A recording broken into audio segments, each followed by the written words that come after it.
Hey everybody, welcome back to the Nerdcast. It is Devin broadcasting as always live from an undisclosed location in the center of Texas on a pretty chill Tuesday evening, joined by Justin. Hello! How's everybody doing out there? I hope you're all having a pretty good day so far. My day was relatively uneventful. Bad night of insomnia, so definitely gonna try to go to sleep a little earlier tonight, but you know, it's okay. I made up for it. I made up for it by I had a ton of turkey left over from Thanksgiving. So what I did, it was all dark meat. So what I did was, and this started yesterday actually. What I did was I cut all the meat off of the bones, just stripped the bones down, and then I threw the bones in a pot with some water, some onions, garlic, and something else, and I just let it slowly simmer for like 6 hours. And then after 6 hours, I cut the bones in half. I dug out the marrow, put it in the broth, and then put that all with the bones still, put the bones back in, and then put all that in a slow cooker and let it go overnight for like 10 hours. Whoa. What I had at the end of that was an amazing turkey broth. And after I drained all the solids out of it, I then subsequently took all of that turkey meat and chopped it up.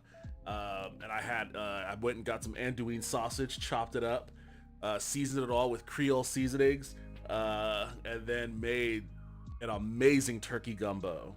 Wow, that sounds good. It was amazing. Yes, It was a lot of effort because that sounds like a lot of effort. I went to Kirby Lane. But you know what? Like, it was rewarding. You really just leave a pot of boiling water unattended for a while, so not quite as much effort as it sounds, but you know, turkey bones are pretty damn hard to crack open. Yeah, they are. So that was not something I was.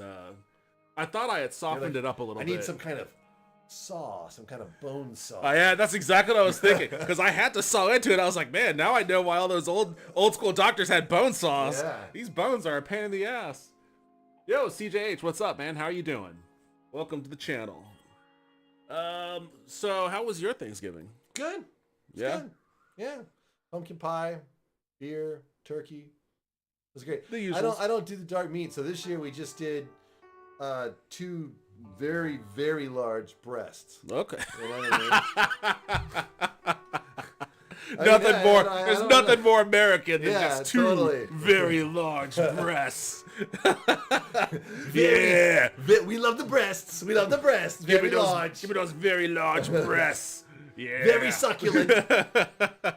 I mean, that's delicious, though. What can I say? It was delicious. It was. My mom actually got it from Cracker Barrel. Oh, really? Yeah, and it was. I gotta say, it was delicious. It was super moist. You know what I mean? Because sometimes with white meat in general, breast, it can be very dry. It can be dry if it's not cooked right. You know. But man, it was super moist. It was delicious. Although I will say that my mom's husband has a smoker, and some of the last few years he's smoked a turkey breast, and that was really, really great too. Smoked turkey's pretty good. Smoked turkey's pretty really good. Yeah. One thing I've always wanted to try over Thanksgiving was I always wanted to go to Popeyes and get one of their Cajun turkeys, because they sell those there. Oh, I didn't know that. Oh yeah, they sell like a Cajun seasoned turkey that you can buy there, and then you just cook it yourself. Oh, I was thinking they'd fry it for you. Oh no! Oh God, cool. Are you? I mean, I wish, but nothing more dangerous than frying a turkey. No, they would do it. Like, you just go pick it No, up. I know, but they wouldn't have like a turkey. Like, they'd have to have a specialty fryer for that shit. Yeah. Like, it's a whole other ball game when you drop a turkey in a deep fryer, because that takes a while too. Yeah, you gotta do it slow. That takes a long ass while. But preferably outside somewhere. Yeah. Yes. Don't. One of my favorite things used to be watching people.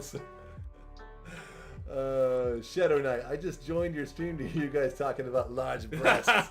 Nice. Yo, what's up, Shadow Knight? Welcome back. Yeah, that's what we're talking about. Nice. We're just 2 American men talking about how much we love 2 large breasts. 2 large, juicy, succulent breasts. Brined to perfection. Bride. No, but like they give you a seasoned turkey and then you can just cook it yourself. Yeah. But like, I love Popeyes, and their Cajun seasoning is like. Popeyes is really good. I wish they had more locations. Yeah, You know what I mean? they're kind of hard. Where is Popeyes? I mean, there's one right down the street from me. Where are they? Where? It's off of 1825. Oh, yeah, I don't know. I mean, Yeah, it's just right down the street. But yeah, I used to go all the time back in Dallas. My black radar can seek them out. I know every Popeyes in Austin. There's one down there. There's one off of Palmer. There's one down south off of 290. If there's a Popeyes around, I'll just over there. You're like, I'm hungry. This way. That shit's good. Where are we going? You ever watched Atlanta? Oh yeah. Yeah, the season finale, I or the watched series finale. Season 3, and I haven't watched season 4, but I watched season 1 and season 2. I was really into it in season 2 up until like 2 episodes. I didn't get the last 2 episodes or something like that. Yeah, the last 2 are, well, that season 3 is a little weird, but it's still good. Season 4, the final season, really good, and the last one features Popeyes as a runner. Oh, so, really? Yeah. Nice. It's pretty good stuff. Dude, Popeyes, like the rice and beans and rice at Popeyes. Oh, that shit's really good. I mean, it's unbelievable. That is really good. I mean, I don't really know if there's anything that they sell that I don't like. That's the thing. There should be more of them. You know what I mean? It's like, Because I also tried Churches. Oh, no. It's nowhere near No, as good. no, it's not. I mean, it's not. KFC isn't as good. But KFC, original recipe KFC is good. Is quite good. But yeah, it's like I couldn't eat as much of that as I could eat Popeyes. You know what I'm saying? Like yeah. KFC is like I agree with that. Intense flavor. But like 2 pieces of it, excellent, unbelievable, so good. I know why it was so popular. But like 4, 5 pieces of it, then it's like a little too much. Maybe it's too much salt. I don't know. It's Christmas time, and that you just brought to mind a Christmas tradition that goes on in Japan featuring KFC. Really? Yes. What they do is they buy KFC chicken, and I've tried this before, and it's actually pretty good. They buy KFC chicken, they put it in a rice cooker with uncooked rice, and they just cook the rice with the chicken in it. And they call it chicken rice. And then all of that fat and grease and whatnot cooks with the rice. And then once it's done, you just eat the rice and chicken. And it's pretty good. Really good, yeah. Oh, I can just eat the chicken. I mean, it's like you're taking something that's already like as good as almost a thing can be. Because like that's one of the things I'll say about KFC is that like if you get yourself some fresh out of the, I always seem to get it when it's kind of lukewarm. You know what I mean? But if you get it fresh out of the thing and it's like a breast and you bite into it, it's like, damn, this might be as good as food can be. Like that thought has occurred to me at times. You know what I mean? There is a reason why these restaurants are, yeah, mega restaurants that exist all over the world. The first time they cooked it, I know they were like, holy shit, because plus it was back in the 60s, you know what I mean? 70s. Everybody was eating boiled shoes and shit. They were eating boiled shoes back in the 60s. Geez. Fucking, I remember what some of that shit tastes like in the 80s. Yeah. You know, like the 80s was when that really popped off. When it was all about going to McDonald's or Burger King and whatnot. You had all those TV shows, those TV ads. Like you watch Saturday morning cartoons or you watch something, all you would see is ads for shit like that. So that's really what it popped off. But yeah, I hear you on that. Let's see. But overall, I prefer. Of course, everybody goes live when Devin's streaming. Oh well, I'm staying here. Well, thank you. I appreciate that, CJH. Of course, man. That's the classic American conversation, right? I mean, well, we're just two red-blooded Americans, so welcome to the show. When I was taking callers. When I was in high school, my dad they would get Popeyes. They would get a huge bucket, and I would eat way more than a regular person should ever eat of anything, honestly. Yeah. You know what I mean? Because like when you're in high school, it's just like there's no consequences. It's just like you eat none. I don't know where I don't know. I know CJH I think is in Canada, and I don't think they have a Popeyes up in Canada. I don't know where Shadow Knight. Where are you residing at? Like, is there a Popeyes in your area? Like, I don't know what the go-to chicken place is in these different regions. Like, all I know is, like, if I'm down south, then there's a Popeye somewhere. It seems like up in Canada, it would be some dude's name. Like, like John O'Reilly's Chicken. Like Tory James or something. Tory James, yeah. Oh, man, we're going to go to... Why? Why does it seem that way? I don't know, but it does. You're right. I'm not saying you're wrong. We're going to Tory James, yeah. Like what's the grocery store or whatever that sells the poutine or whatever? I forget what it's called. I don't know. I keep hearing of one, but yeah, I mean I've only been to. I don't know, what is poutine? You don't know what poutine is? No. Oh. Shogun Orta, possibly. Hey, what's up, Shogun Order? How you doing? Welcome to the channel. Poutine. It's French fries with gravy and cheese. No way. I'm out. Trust me, it's good. No, it's not. It's good. I've had it before. I'm just saying, I can't do French fries with any kind of liquid. Well, like sometimes, occasionally, like if you're having like chicken fried steak and there's some hand-cut potato fries to the right of it and a little bit of gravy gets on it, that's okay. I can do that. But short of that, you know what I mean? I would never ever get like a thing where that was the main that was what they put on the fries. I can't. But I'll eat any fry. But what about like chili cheese fries? No way. No? Okay. So you just I understand the appeal. A dry fry. Ketchup. Ketchup. Okay. Well, ketchup. Okay. But if the fries are really good, if they're done right, a lot of times ketchup is. Yeah, it's optional. I mean? It can be an optional thing. I mean, like there's a place up in Dallas called Snuffers, and they, and the Snuffers. Fries, oh, dude, that so sounds good. fucking sketchy. I mean, it was the '80s when they named that shit, or the '70s. There wasn't the internet, but the fries there are hand cut. That's the thing, like. The hand-cut fry has almost moved completely out of the corporate restaurant like stratosphere at this point.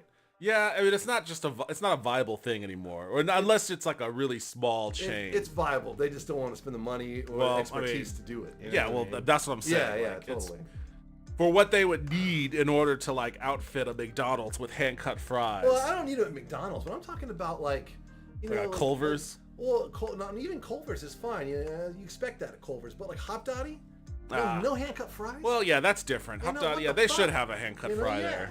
I mean, like the fries at Hut's, that was one of the last places in town that like had legit still had hand-cut fries. But you know what chain has hand-cut fries and they're excellent? Wingstop. Wingstop? Dude, the fries at Wingstop might be better than the actual wings. Oh, that says nothing to me. Those wings are awful, in my opinion. The wings there, I think, are pretty good, but the fries are the main attraction. In my specific city, nah, but I'm in Arizona, and I'm sure we have a couple out in my state. Oh, okay. I don't know. I've never been to Arizona, so I have. I've been through it. What's good there? I mean, I went through it. Yeah. You literally just. I've been to Tucson, Flagstaff, and Phoenix. Okay. On my way to Los Angeles. We have lots of chicken places, but I don't know if Popeyes is here. I would be surprised if there was a Popeyes in Canada. They have a place called Lick-a-Chick. Wow. It's called Lick-a-Chick in Cape Breton that serves chicken. Okay, that's definitely not a dude's name. Blasphemy. Poutine is God said. I think you should try it at least once. I think you should try it at least once. Like, have you ever? But what about Alamo's loaded fries? No, so just nothing. So that place Snuffers up in Dallas, they actually have that was the first place that I would have like they have loaded fries. Yeah, it'd be like tons of cheddar cheese and then like scallions or just a bunch of chives, shit. You know what I mean? Sometimes you get jalapenos on there, but it's a waste of good fries if they're done right. You know what I mean? You don't need all that stuff on them. They're there for you. You know what I mean? They're there for you. The fry salt, the whole thing is the but. I enjoy crinkle fries with hot sauce is good. Crinkle fries with hot sauce? I can't say I've ever had hot sauce on a French fry. Sometimes I'll do crinkle fries, I don't ever seek it out, but if you're at a place and they bring crinkle fries, yeah. Because it kind of takes you back to to the 70s, you know what I mean? Because there was a time in the 70s when every place had crinkle fries. I guess. It is definitely retro. Yeah. I mean, like up in Dallas in the 70s. I am a little sick of shoestrings. Yeah. I mean... Yeah, because the thing is that it's basically just McDonald's fries. And McDonald's fries are great at McDonald's, but if I'm paying $4 for fries, it's like, dude, guys, I better see a fucking crinkle in that fry. Or no, I want to see or at least a thickness or something. I want to know that somebody back there. You want the hand cut at fries. The beginning of the shift was literally back there just like chopping up a potato. You know what I mean? Earn the money, dude. No, it's like. Oh man, that's rough. You're like, I want someone peeling those potatoes. You know which place had great fries? It was a weird deep cut. But you remember Big Daddy's? I do remember Big Daddy's. It was like literally they would take a potato and cut it 4 ways, and they would hand fry it back there. And they were big. They were almost like steak fries, but they were hand cut. They still had the skin on them. Lots of seasoning, and they were delicious. When they were done right, they were delicious. I can barely remember their food. I think their menu to me was a little hit or miss, but I can't remember their The fries place at all. overall was hit or miss, but it was open till 2. Although I mean that's a rare thing. I watched a lot of these football days. games there. Yeah, Yeah, so that's primarily what I went to that place I for. watched a lot of YouTube there. I think Watched a lot of YouTube. I take my phone with me. Does America have a McCain's Cakes, or is that a Canadian thing? I've never heard of it. Nah, it's Doesn't mean it doesn't exist here, but I Yeah, certainly that's the have never thing. heard It's of like it. weird. You can go up to like Oklahoma and there'll be something called like Rory's, and they're everywhere. Yeah. You're like, Rory's? What the fuck? You know what I mean? Yeah, there's a Taco Mayo chain. There's a chain of Taco Mayos in Oklahoma that's like probably used to be my favorite fast food taco Really? by far. So delicious. They don't exist here. There used to be one Taco Mayo in Austin, but it closed like 10 years ago or something like that. Yeah, it's weird. Austin tried to do Baja Fresh, but that was a chain out of LA. 'Cause Yeah. we used to have it in LA, and we came here like, oh, there's a Baja Fresh in the drag. Didn't last. Coming to Austin with doing tacos that's a rough.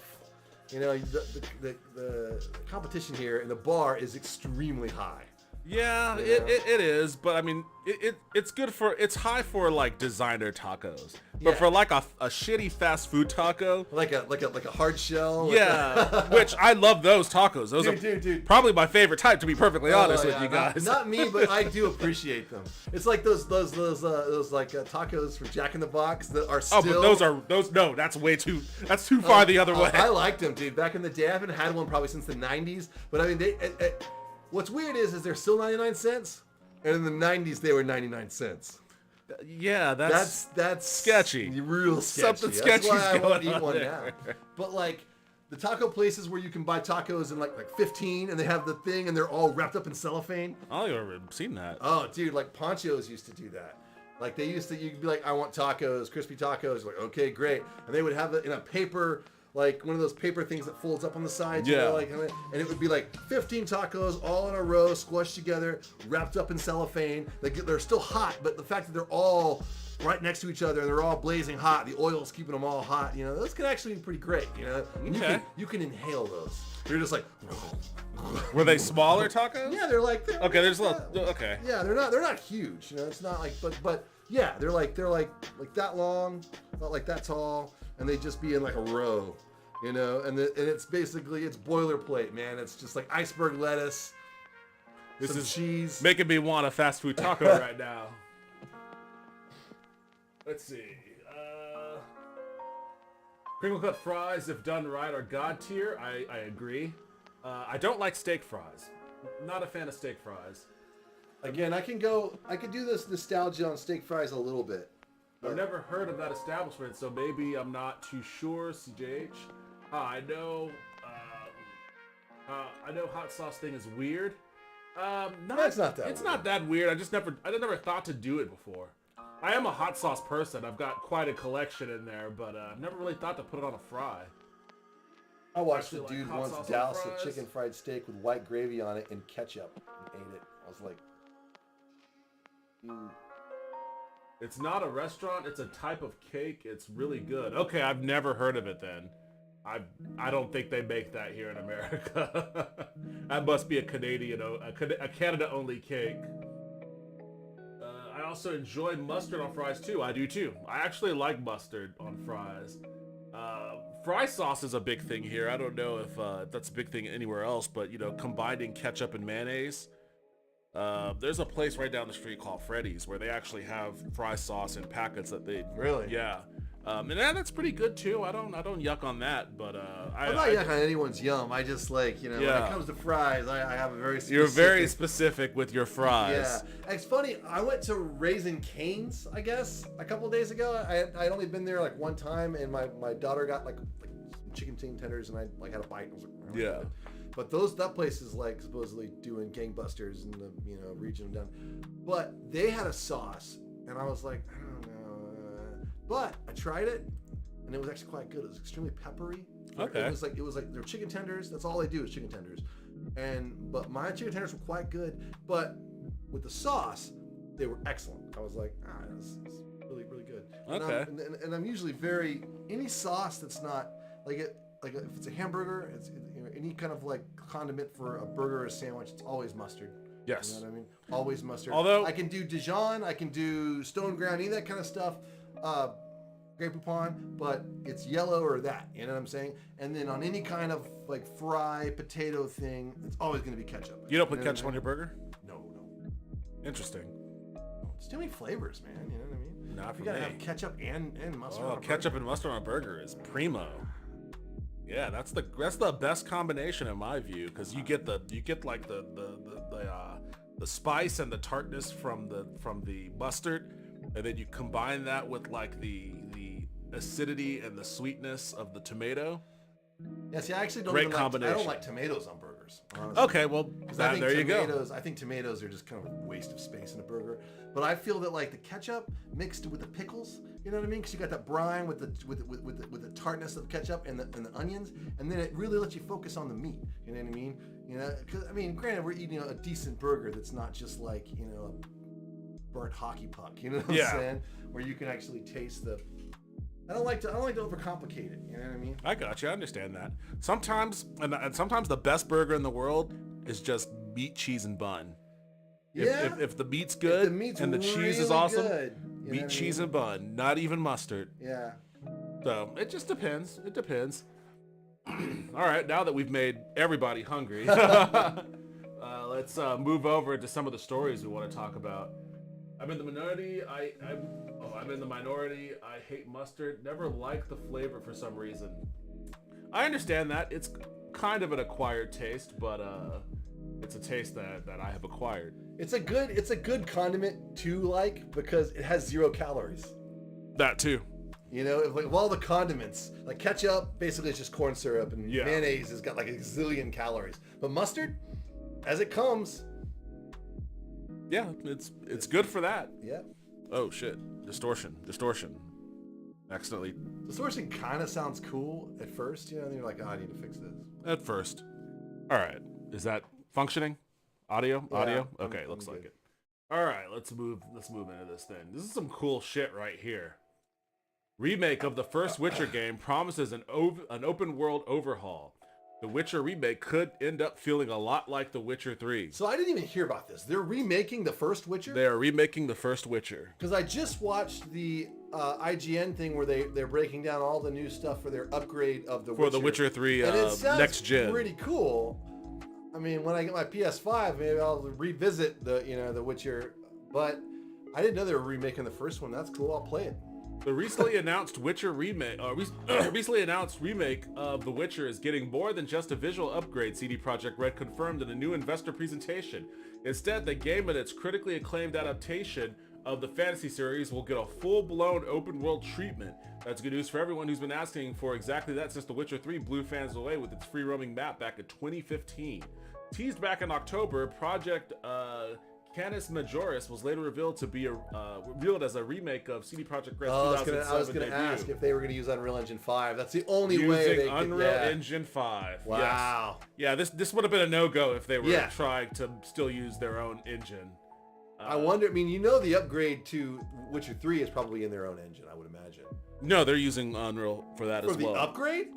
Oh, wait. For Witcher 3 next gen. Yeah, that has to be in its I own was engine. like, dude, there's no way they're going to go back to No. They wouldn't be able to do that without like a massive overhaul. Yeah. But the next Witcher game is in Unreal, But, God, why would you, at this point, why would you use anything else? Well, I mean, people are starting to realize they're asking themselves that very question.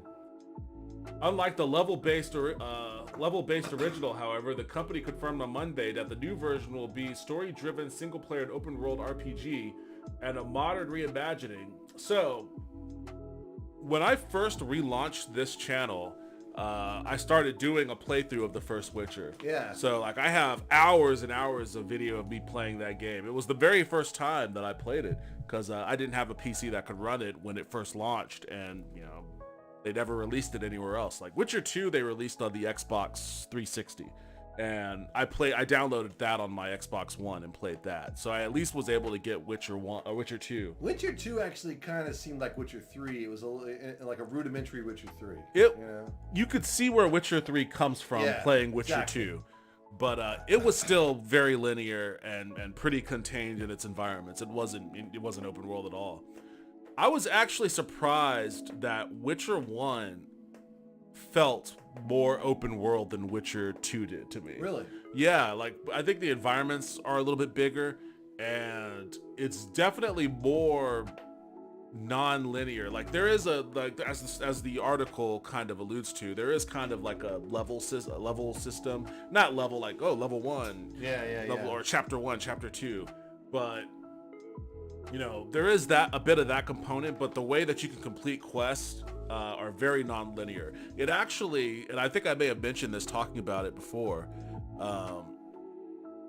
it made me, it does a much better job, in my opinion, than Witcher 3 of making you feel like you're actually conducting investigations.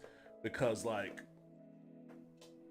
there are multiple, you get some quests where you know you're trying to get you're gathering clues and you're looking at what you've gathered in your quest log, but it's not telling you you know the linear through line of the quest. Like you discovered X, now you need to go talk to X and figure out, or talk to Y and figure out whatever. No, it'll just tell you talk to X, and now then you end up very often at a quest at a dead end being like, well, now what am I supposed to do? Like, and like there are some quests where you have like multiple options where it's like, you know, you have to choose who to accuse of doing something, but like the game doesn't tell you that you need to choose someone. You just have a series of dead ends and you have to figure out what to do with it.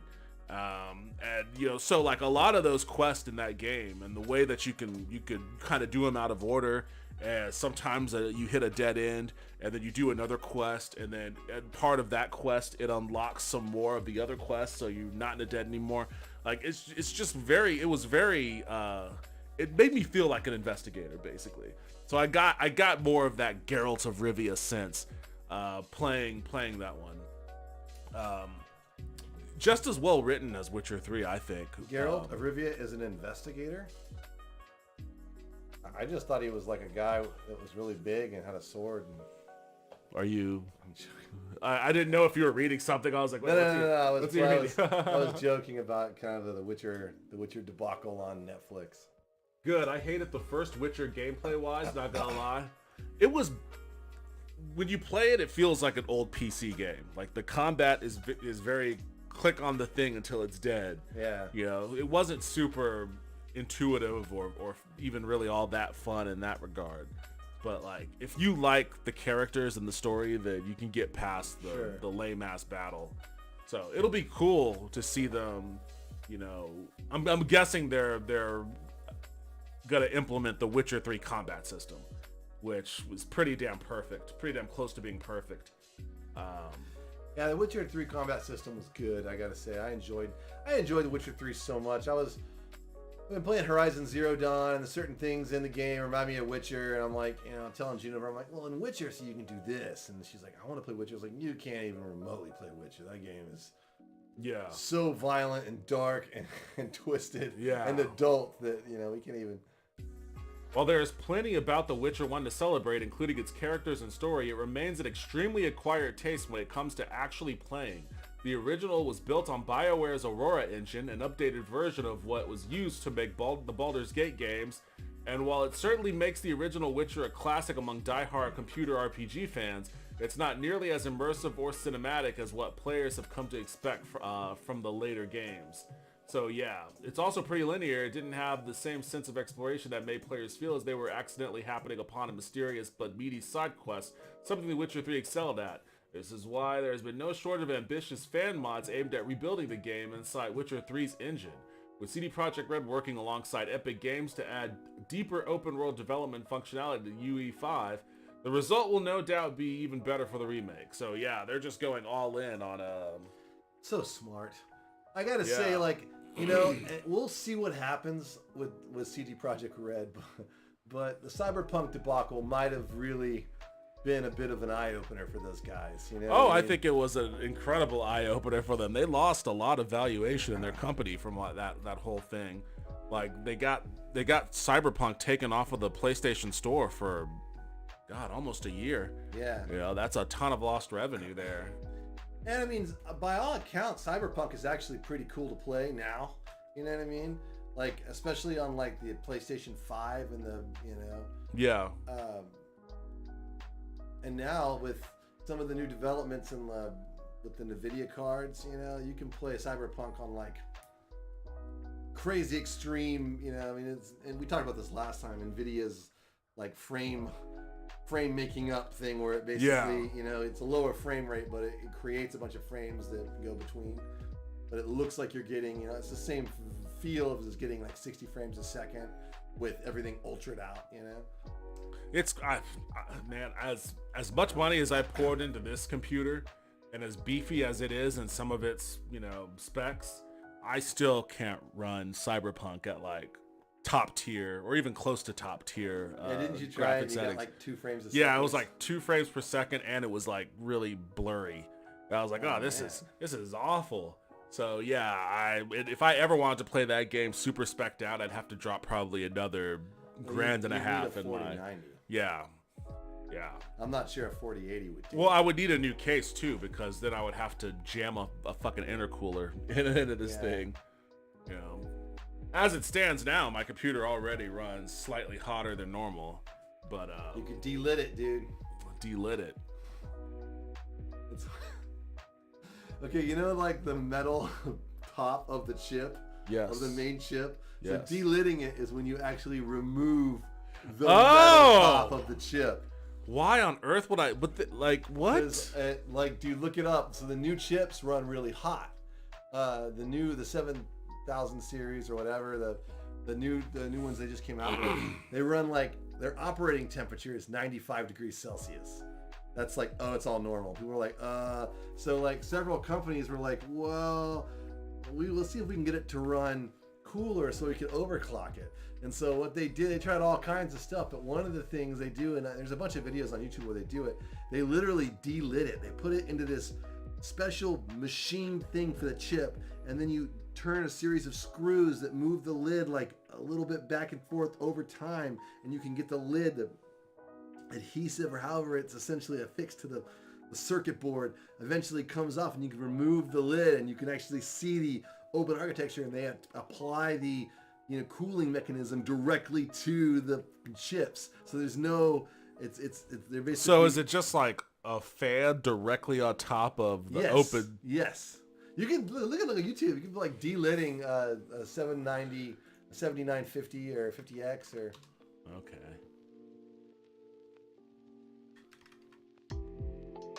Dang it. There you go, 7950X.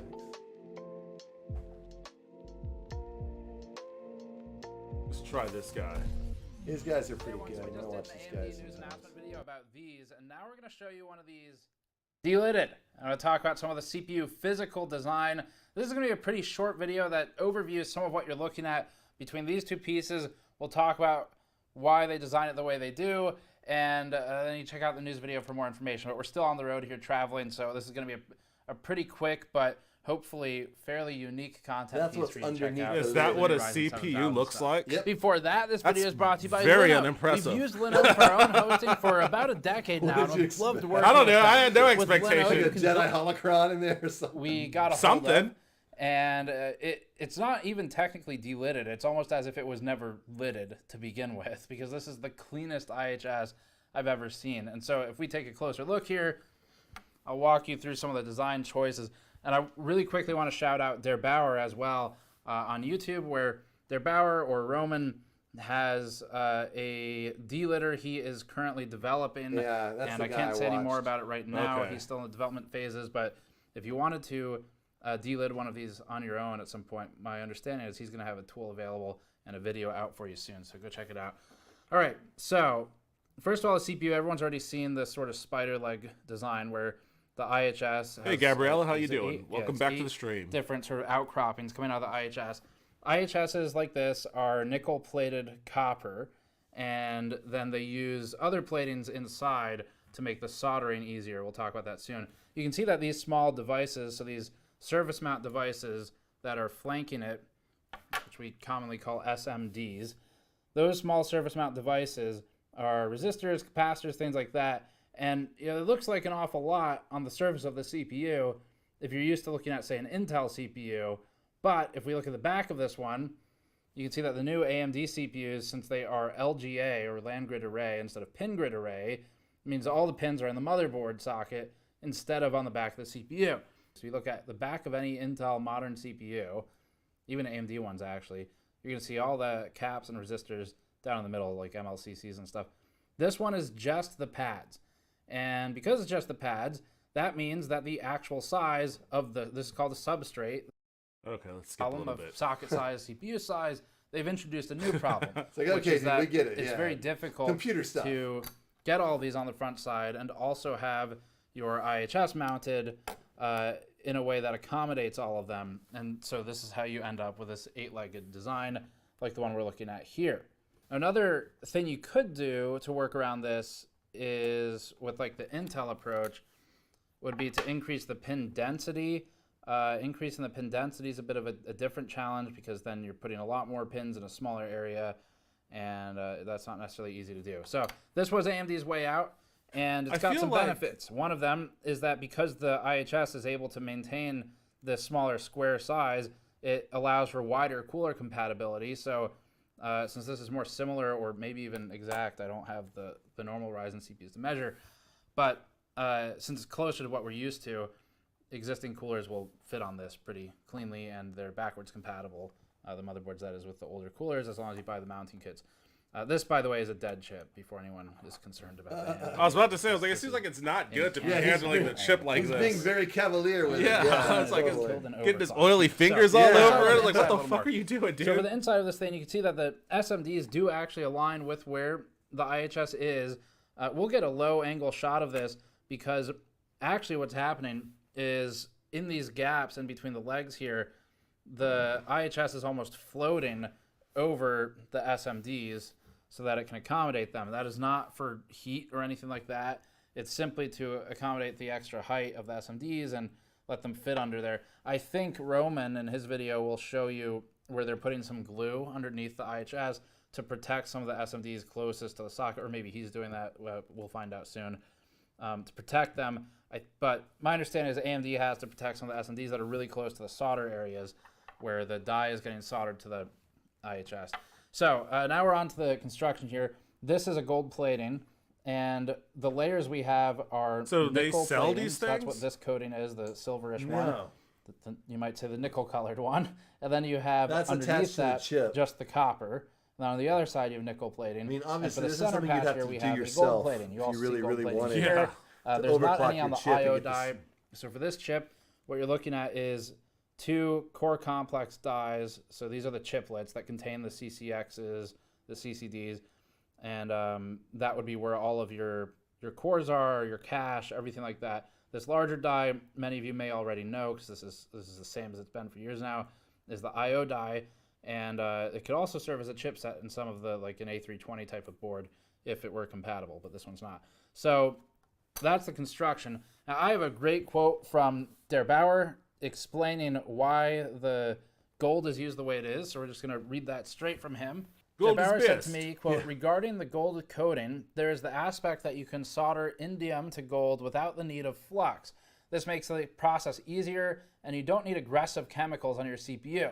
Without the gold coating, it would theoretically also work to solder the silicon to copper, but it would be more difficult, and you would need the flux to break the oxide layers. So that explains the coating. Now they do God, these coating fucking on the IO nerds. die as Flux well. is Not on this one. is This like a dead is or an in engineering solder CPU or whatever. and it allows the solder. The only it other helps stuff on solder here, to I mean, flow. you can see some remnants of Captain tape there. That piece of tape that tells me that this was It probably is funny in that there's the people that XOC know lab. this I think much that's where about came it. from. Like they don't actually And make the there's some chips. They solder just have their pads around the YouTube edges channel here and that they are just common. know about it. This Yeah. one, maybe they'll be used in another. And they're sitting here fucking And other than that, I mean, this buying is pretty much how they all a look, except some of the goddamn CPUs are gonna miss one of these $1,000 chiplet dies, computer chip, where it'll just be ripping one it chiplet open die and then and the fucking IO doing die, all of this and that's it. crazy So if you buy surgery to it 7600X, it'll only just have so one that of they these. could fucking play 7700X Elden will Ring only at have like one of these. 70 You get frames a per second. 750X, These you'll have guys, all they three. took a That's brand new fully populated, 4090 and they Ryzen cut it in desktop half CPU. with a That's water for saw. Actually With delitting like a this. If we were to water truly like thing that delid you use this, for mining. this one would be pretty just so tough they to could work see with. the So what they're insider. gonna do to not cut them because you could run without one, but it just depends which one it is. Other than that, I mean, There's not much else here. It says AMD on the inside, I guess. Some extra effort there. There's no labeling on the surface of this one yet, but they will have the CPU labels on them eventually. And that's pretty much it. I mean, I can't plug this into anything. One, I don't have a motherboard. And That's two, wild. they killed it in the That's XOC wild. lab. Hard pass on that. Congrats to him and all the people that are in that realm of ripping up their CPUs in an attempt to overclock it, but the amount of hassle that I went to just to get this fucking computer working, just to even like get, I put my new CPU in and installed everything, and I turned it on, and it was like my motherboard was spitting out some crazy error code. And I was like, what the fuck is this? So it took me a lot to figure out like what it was. Is like, and I should probably, you know, swap. I'm not gonna, but there are two of my 4 RAM slots don't work. So, and I had all my memory. I had 4 16 gigabyte RAM slots, RAM cards. So as long as I had one plugged into either of the 2, it would just not work. So I had to take those last 2 out, and then it worked. But I was like, well, now I have half the RAM I had before. So then I just ended up buying 232 sticks. Oh yeah. Yeah. So now I have 64 RAM again, but in 2 sticks instead of 4, because I'm not gonna use. I can't use those last 2 sticks, and I'll be goddamned if I'm gonna return that motherboard after all of the hardship that I went through to get this fucking thing to work. Oh man, that sucks. Yeah. So I'm just like, or whatever. It works. It works. I'm not touching this computer for like another 7 or 8 years. Well, that was cool. Anyways, so that's the Witcher Remake. I'm happy Looks about dope. that. As it looks dope. Oh, okay. Jesus. Okay, I'm hitting something here that's causing some crazy. Yeah, I think there's a short, either like right there maybe, or in one of these things. Yeah, Probably like up probably there. up here. And every time we move the thing, it's getting crazy. 25 greatest moments from Andor's incredible first season. Oh, geez, it's only 25. You know, we could probably do. We'll save this for the end of the stories, because Okay. I do want to talk about that at length, to the extent that we can. I've Yeah, watched all of Andor. I haven't watched the last haven't watched episode. I don't understand how you've missed out on that. It's been out for like 2 weeks at this point. It was not 2 weeks. It came out last Week, Wednesday. I guess. I guess it's been out for a week. Yeah, last Wednesday, and I was at my mom's, doing Thanksgiving at my mom's house up there, and could have watched it up there, but it just wasn't ever like in the cards like this. Yeah. And then so when we get home, we'll watch it. But we got home on Sunday night, and then got home kind of late, and didn't. Last night didn't happen. Tried to make it happen last night, didn't happen tonight. Doing this thing, so Okay, well, that's how it goes, man. once you watch it, we'll have to reconvene and talk Yeah. about it. Good stuff is occurring, but we'll talk about the 25 best moments up until when you last left off. Yeah. Elon Musk says he'll make his own phone if Apple and Google deplatform Twitter. Oh God. So that's, like I made a video talking about Elon Musk like 2 weeks ago. I guess that was 2 weeks ago. And I meant to do a follow-up, but just so much shit happens so often with like the story around him and Twitter that it's hard to keep up with, like if you're not like super on top of it day in and day out. Well, the guys at Internet Today, it's like they do 3 shows a week, and they're like, God damn, like, we hate talking about this, but in the tech space, this is really a big story. It's an important story in the tech space. I think the thing that a lot of people in America don't realize is that Twitter has already kind of stopped working in several countries around the world. Yeah. Like it may not seem like it here. I always see people on Twitter that are like, I thought Twitter was supposed to break.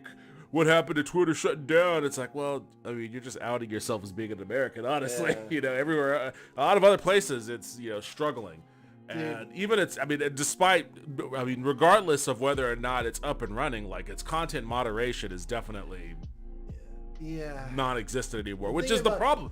That is why Apple and Google are talking about deplatforming it, because there's no content moderation, and there are laws that require them to have a certain level of content moderation, not just in America, but in Europe as well. Less so in America, basically non-existent. They leave it up to the companies here. So I have a question. Yes. All right, so Facebook, no one's on Facebook anymore except like our parents, you know what I mean? For the most part, yeah. Yeah. I mean, but it's as far as its viability as a major social network with the zeitgeist, it's done. So, And Instagram seems to be, it's more than better than Facebook, but it's definitely seems to have fallen off a bit, especially as it's struggled with its stories, trying to compete with TikTok and all that kind of crap. Yes. So Facebook, Instagram, we're just going to say those guys are on their way down. They're, or already down. TikTok is certainly ascendant. Kids love it, but it's not the same thing as it's not, if Twitter dies, do you think that we might like move off of social media as a world? No. Something else will just take its place. God TikTok, I saw a chart. Twitter is actually like the 10th most popular social media site. There's Weibo in China. Yeah, there's like all these other different services, but I mean that's not to diminish Twitter's importance as far as like, a news aggregator and communication tool between whenever there's like a situation that's occurring in society, whether it's a natural disaster or political uprising or anything like that. Like it's a great communication tool for that, especially in countries where their governments try to suppress communication to the outside world. Twitter is a way that a lot of these places can communicate what's going on outside. I realize it serves that purpose. Yeah. But honestly, if I could, and this is a privileged thing to say, but if I could choose between that continuing to exist in its current form or just dialing it back to like 2005, you know what I mean? I'd be like, let's just dial it back to 2005. You know what I mean? Yeah. I mean, I'm just. Social media sucks so bad, and It the does. world was so much better without it, and I just wish we could go back to that. I don't know if the world was better without it though. Like I think it's kind of like an ignorance is bliss sort of thing. Like I think a part of the reason why social media sucks is because there is like a feedback loop that generates a bunch of waste, a bunch of societal waste. What I mean by that is that like you can get sucked into these algorithms that just constantly feed you regardless of what it is you're talking about, whether it's news or politics or sports or anything. The algorithm, it just exists to feed you what you want to see. Yeah, totally. And there are certain elements of that where when it constantly feeds you shit that's not great for you in one capacity or another, it's not just that, but it's like it's eroded the concept of truth. Well, that's what I'm talking about. We all generally agreed on the same reality in 2005. You know what I mean? Generally, way more than now.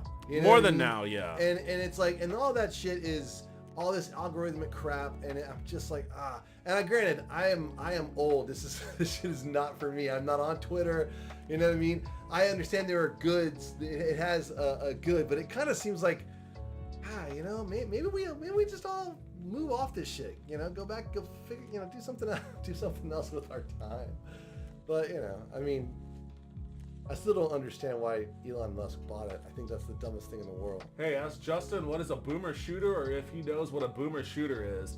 Pretty sure he doesn't know what a boomer shooter is. I mean, I would say a boomer shooter would be like what? You guys call everyone older than like 30 a boomer. You know what I mean? When I hear boomer, I think baby boomer. You know what I mean? So like my parents, and a boomer shooter for them would be like a 22 with a fucking scope on it. You know what I mean? Or a 30-06. But other than that, maybe like Quake or Doom. You know what I mean? That's probably a boomer shooter. Yeah, that's the accurate answer. Duke Nukem. You know what I mean? Duke Nukem for certain. Yes.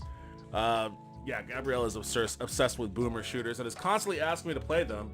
I just did a playthrough of Proteus. It's gonna be a while before I get to the next boomer shooter, but there will be another one at some point. So. It's funny because like I don't really have nostalgia for those type of games. Yeah. Because I remember when it was like Doom, it was like, oh my god, have you seen this shit? And I got a huge argument with the dude.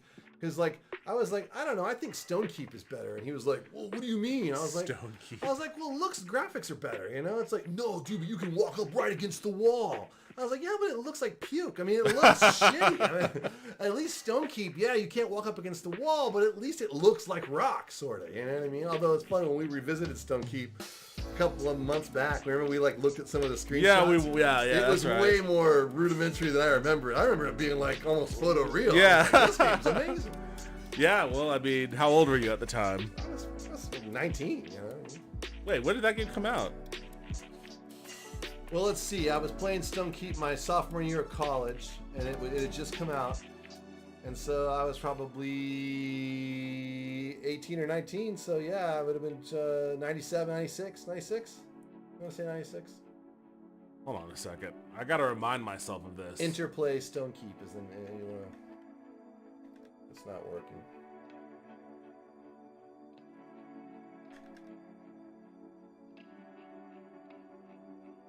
Stonekeep. Yeah, it had. I want to say it had some full motion video. Oh, this does look awful. I guess it would have been. It was still better than Doom at the time, as far as the graphics. You know? 1995. Okay, Oh, that okay. makes sense. That makes sense. 1995. This looks like a CDO game. Yeah, it kind of. I mean, it looks exactly like a CDO game. I mean, you know, okay, your, actually, you your know boys what? in Daggerfall, probably we're taking some notes from this. I you get know? no, I get what you're getting at. Like, it looks a lot like Sega had a series of first-person. Phantasy Star. No, not Phantasy Star. It was a Shining in the Darkness, Oh. first-person dungeon crawler on the Genesis. And this looks like it's a lot like that. Okay, I mean, yeah, I could see how you would look at this and look at Doom and be like, fuck Doom. Especially if, like, you're not into Space Marine shit. Yeah, I mean, like, because I want to say my friends had all those games. They had, like, Duke Nukem and Doom and Descent. Yeah. So we used to do they used to do LAN parties and play Descent and fight each other, you know what I mean, in the Yeah. same map. I mean, and and for whatever reason, I don't really have a lot of, this is what I was playing at that point, you know what I mean? I just don't That's have a kind of lot cool. No, this looks like a game that, The main bad guy in this game, like, that looks pretty dope, you know what I mean? For 1995, you know? Yeah, there's literally they made a sequel to Shining in the Darkness on the Sega Saturn called Shining the Holy Ark. This looks exactly like that game. And this game had good sound design too, especially for the time, you know what I mean? But yeah, you can totally tell that looks like a video. Yeah, it's capture. a dude. It's a little dude in a suit. But, That was straight up FMV. Role-playing game of the year in 1996. Yeah, dude. Okay. 96, as I was saying. It came out in 95. It probably was Christmas 95. And so I think I played it Christmas 96. About a year maybe when I actually played it. But the main bad guy in this game was called Cool Coom. That was his name. Cool Coom. Yeah. So for years, like me and Nate and Zach, every time we'd be like, cool Coom. We would just, every time we were gonna say cool, we would just say Cool Coom. Yeah, this doesn't have any Idiots. videos, but it looks about the same. Well, that looks a little more rude. I mean, it's obviously more. It's a Sega Genesis. I just meant like, yeah, totally. if you could see how. Well, it's how like you Eye of the walk in Beholder. Eye of the Beholder was like one of the first like games that I played where it was like you move one click and Yeah. you didn't have, or the old Gold Box games. And the video about Chex Quest. Yes, I did play Chex Quest as well. Realms Deep. Justin doesn't follow games as much as I do, and even I didn't know what Realms Deep was. Yeah, So no. Is it an old game? I think it's a new one. I'll have to look. I'll look it up. I'll get back to the boomer shooters. Just give you a little time. Anyways, Twitter's new ruler Elon Musk makes so many pronouncements on the platform it's hard to keep track. This week alone, and this is also kind of an old article. Musk polled Twitter users over whether he should provide general amnesty to suspended accounts, and got to a public fight over whether disgraced FTX Sam Bankman-Fried. It's another hilarious story of late. Oh my god, that is just wild. Oh, it's a part of Twitter. On Friday, Musk was at it again, telling people that he may make an alternative phone to face off against Apple and Google. The tech billionaire's comments were made naturally in response to a tweet directed at him by conservative podcaster and OANN host Liz Wheeler. On Friday afternoon, Wheeler tweeted that Musk should make his own phone if Apple and Google decides to kick him off their App Store. Twitter's future in Apple and Google's App Store has been a hot topic lately, given Musk's commitment to quote-unquote free speech. God damn, I am so tired of hearing about that. Yeah, as long as it doesn't offend him and lacks content moderation. So, quote, if Apple and Google boot Twitter from their apps, Elon Musk should produce his own smartphone. Half the country would... This is such a... he has a cult of people that literally think he's like sitting in the basement like Belle's dad and Beauty and the Beast, like tinkering and creating, visionary products with his own hands. Like, do you know how fucking impossible it would be to just create a phone? Well, It would be that Freedom Phone. It would basically be a version of that. Which was also a scam. Alibaba phone. Yeah, it like would be some like version some of Android. He'd Chinese have his guys go in and fucking, he'd pay like a team of like 40 guys to go in and skin it. You know what I mean? Have a, and then that would be it. But it would still be Android. You know what I mean? And he'd sell it. And people would be like, I got mine. It would have Twitter baked in. It'd be some dumb. But and it would be a piece of junk. It's not gonna compete with Apple or fucking the Pixel phone. I mean, give me a break. 3 hours later, Musk told Wheeler that he would build his own phone if Twitter got banned from Apple and Google's app stores, the official gateway to iPhone and Android devices across the globe. In what might have been an homage to Musk, who loves polling on Twitter, Wheeler started blah, blah, blah, blah, blah, blah, blah, whatever. Both Apple and Google have policies that ban apps in its stores from containing hate or discriminatory speech, bullying, harassment, and sexually explicit content. Which, that last part, they're pretty loose with if you ever stumbled across certain elements of Twitter. In the aftermath of the January 6 attacks on the US Capitol, Apple and Google kicked Parler off their app stores for its role in helping rioters plan the event, although it was allowed back after making changes. Kanye West, who legally changed his name to Ye, that's a whole other ball of wax to get and why into. do we even have that? That seems like... Is reportedly in talks to buy Parler. Who gives a shit about Parler? We're talking about, that's a weird sentence to throw into this article. Well, yeah, they're just mentioning... Yeah, they just want to mention Kanye West. Probably for clicks or some fucking aggregation of, news aggregation or something like that. Yeah, I don't know if that's enough to... But, they were mentioning Parler, and that is a story with Parler right now. I don't know what. There's so many of these weirdo social media apps like Gab and Truth Social, Telegram and True. Well, Telegram's different though. Telegram. Isn't Telegram full of neo-Nazis and shit? Is what? Isn't it full of neo-Nazis? Telegram? Telegram is just a messaging app. Oh yeah, I think neo-Nazis use that though. I mean, probably. I mean, it's not any different than any other messaging app though. So it's like it's just or some shit. Yeah. So I mean, it's just encrypted. So if you want it, labor organizers also use it, so that they can communicate not on company servers. I know people in Ukraine use Telegram, but I thought it was like I thought it was some kind of completely unmoderated social media thing where Nah, it's just both good actors and bad actors were using it.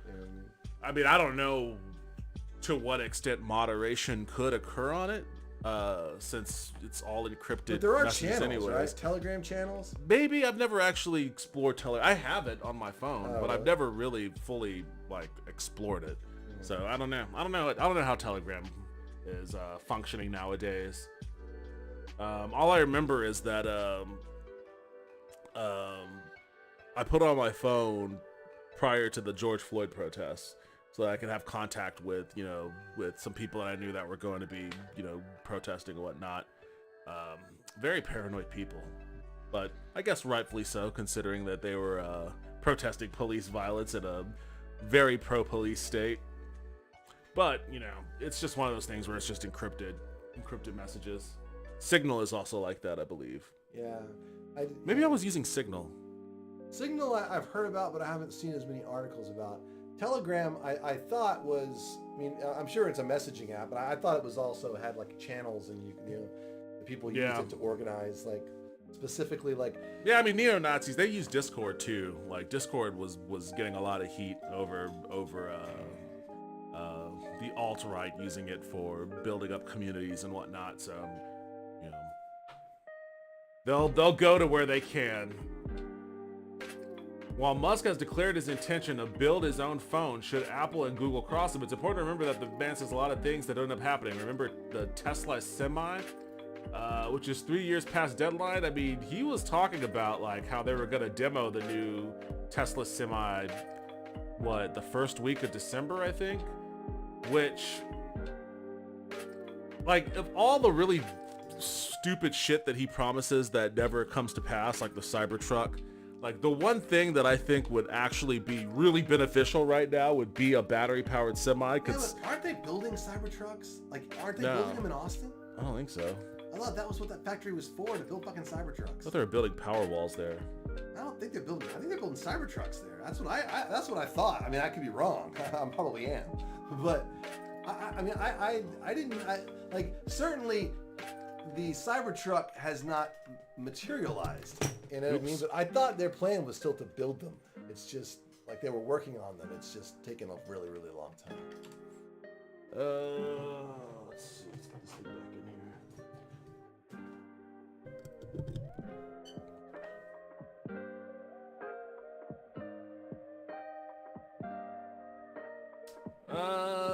Tesla Cybertruck to start mass production at end of 2023. It's not gonna happen, dude. Yeah, no. It's not gonna happen. Yeah, but it was supposed to happen. It's to build the new model.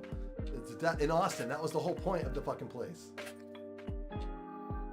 Their Austin factory is already being sued for various OSHA violations, and Tesla stock has been tanking. Like if Twitter dies before the end of 2023, I mean they've already been laying people off at Tesla who work on like solar panel installations. I talked about that in my Elon Musk video too. Like there are already ramifications that are happening across his. This was so fucking dumb. Yeah, like this is not self-owned. If Twitter fucking collapses, this isn't happening. This isn't happening. And I don't know, like I don't think that, you know, the Tesla board has any kind of power of removing this dude from any kind of operations, but I mean I don't see a way out for him in all of this that doesn't involve one of his major financial investments going completely belly up. Because the thing is that like to service the debt, just the debt, the debt of Twitter and its current incarnation, it's like 1.5 billion a year, and the company isn't profitable. It makes no money. So it's kind of like that doesn't count its employees, and its debt on the purchase or whatever is 1.5 billion a year. Yeah, and then add to that like he's hemorrhaging ad revenue because of all the advertisers that are fleeing. And that's a self-owned too, because like there was a really interesting Twitter feed from a guy who was on an ad team from a company that did ads, and they were explaining the people that have been laid off. Like there's a lot of people at Twitter that had nothing to do with programming or that were like ad account people, and like I think I may have retweeted or talked about that tweet. Advertising work, you know what I mean? Like the guy was like, we used to have an account team at Twitter of like 10 people that we could talk to about what was coming up, what was like this is, and this, you know, that we could take things down when people made quotes. We've got no one now. We had one person after our entire team got laid off or quit we had one person for a while, and then we had them like 3 days, and then they disappeared. We've got no one now. You know what I mean? They've reactivated a bunch of dead things that we had. Like, dude, there's a reason people aren't advertising on Twitter, and a lot of it has nothing to do with quote unquote free speech. Right. It's like all the fucking mechanisms of how we do this are all broken. No one's there. And then Elon Musk blocked that guy. Oh, he did? Yes. Of course he did. Of course. Because that would get in the way of the, this is a war for. That's the thing too, is that like this whole thing about free speech. It's like slow your roll, dude. This is Twitter. You know what I mean? This is a private fucking company. This is the thing about free speech. Yes. Freedom of speech applies to the federal government. Exactly. Like the government has a monopoly of force that it exercises on its citizenry whenever it uses tax revenue to fund a police force or to fund a military service, to build prison or whatever else. And what freedom of speech does is it says that the federal government cannot use that monopoly of force to infringe upon your freedom to basically say whatever you want. To basically say whatever you want. The government. But that's the government. The government cannot use its official apparatus to apprehend you for saying things. has absolutely nothing to do with private industry. Exactly. Nothing to do with private business. Put an article in the Wall Street Journal just like, I'm going to say a bunch of crazy racist shit in the Wall Street Journal. They're going to be like, no, we're not doing that. It's like, what do you mean? But if they wanted you to do it, they would let you. Like if the Wall Street Journal was like, oh yeah, we want this racist stuff on our, then there'd be no problem. You wouldn't go to jail for it. If they didn't want it, you know what I mean? If they didn't want it, freedom of speech they have the freedom would not to say, dictate that it needs to be in there. You know, quite the opposite. Freedom of speech means they have the freedom to say, we don't want to say this on our paper. Exactly. That's the thing. We don't want this on our Twitter feed. It has nothing. Moderation on Twitter has absolutely nothing to do with freedom of speech. Twitter is not a fucking inherent right. You know what I mean? Your right to say shit on Twitter, that's not an inalienable right given to you by the Constitution. Right. Twitter is a private company. You know what I mean? Or a public company, but it's held by a board of directors and stockholders, and they dictate what goes on at Twitter. Well, they're private now. He bought it and made it private. But like, and that we can go into a whole other conversation about whether the internet, which I believe should be a public utility, if we want to treat social media as a town square, and what kind of advocacy there should be for treating social media with the same kind of moderation, I guess, for lack of a better word, that we would treat a town square. Because, there's also restrictions on what you can say in public, too. To an extent. You'd be surprised. I mean, I wouldn't be that surprised. They give those guys, well, yeah, you live in Austin, so you wouldn't be. But they give those guys a wide berth, man. I mean, yeah, but like on the UT campus, dude, there was always somebody. Oh, I'm not even talking about the racist stuff. Shit. I'm just saying not anything. Racist, just crazy shit. Yeah, any shit. Like you could probably get like bothered with disturbing the peace, at the most. But like, if we want to start talking about treating the internet and social media in that capacity, fine. That's a conversation that I'm more than willing to have. But that's not where we're at right now. Where we're at right now is these social media companies are private companies. They have the discretion to choose who they want to do business with, who they want representing them, who they don't want to do business with, who they don't want representing them. And if you agree to Twitter's terms of service when you create your account, then you agree that you basically will conduct yourself in a manner that will allow them to choose to and they have you use their services. They may alter the deal at any time. They could alter the deal at any time. That's why you always see those terms of service updates, because the deal can be altered at any time. And they give you the ability to opt out if you really feel like their deal is infringing upon your ability to say whatever you want on their platform. On their platform. It's not a free speech argument. It is literally like if I came to your house and started saying a bunch of shit, and then you were like, get out of my house. Yeah.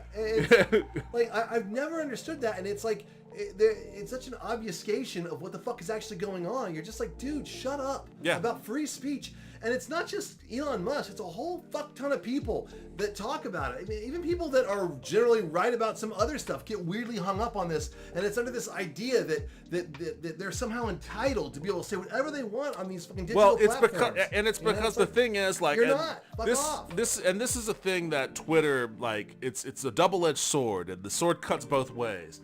Like, Twitter has made it very easy for I guess, society in general to make the determination on what is generally acceptable and what is not generally acceptable. So that's where cancel culture comes from, right? Where somebody says some out-of-pocket shit and, a bunch of people pop off about it. They're like, oh man, this sucks, this guy sucks, blah, blah, blah, blah, blah, or whatever. And then next thing you know, his appearance at the Chuckle Hut gets canceled or something, and it's like, oh, well, this is cancel culture. They're censoring my speech and blah blah blah. And it's like, okay, you have the freedom to say what you want. People have the freedom to react to what you say. If you say some shit that a lot of people react to in a negative enough way, that's not them censoring you. That's you, facing some ramifications for saying some shit that piss people off. Yeah, I mean, it's the crowd censoring you to some, or trying to censor you, because a bunch of people don't like what you have to say, but it has nothing to do with. So like, I think free speech is great, completely pro free speech. Yeah. Because like, I can make a pamphlet that says their government is full of lizard people. I can put it InfoWars. I can put it anywhere. No one can say shit. I can say anything I want to about the government, about Nancy Pelosi in there. You know, there's nothing they can do to me. That's America. You can't do that shit in China. You can't do that shit. Try that shit in China. See, that's the difference. They don't have free speech there. Yeah. And it's the government coming down on you. You know, the idea that like a bunch of people on Twitter are really mad at you, you know, But it is an entitlement thing, especially you brought up the Alex Jones and InfoWars. Is like the whole thing is Google as a platform and YouTube as a part of Google allowed Alex Jones to make a considerable amount of money.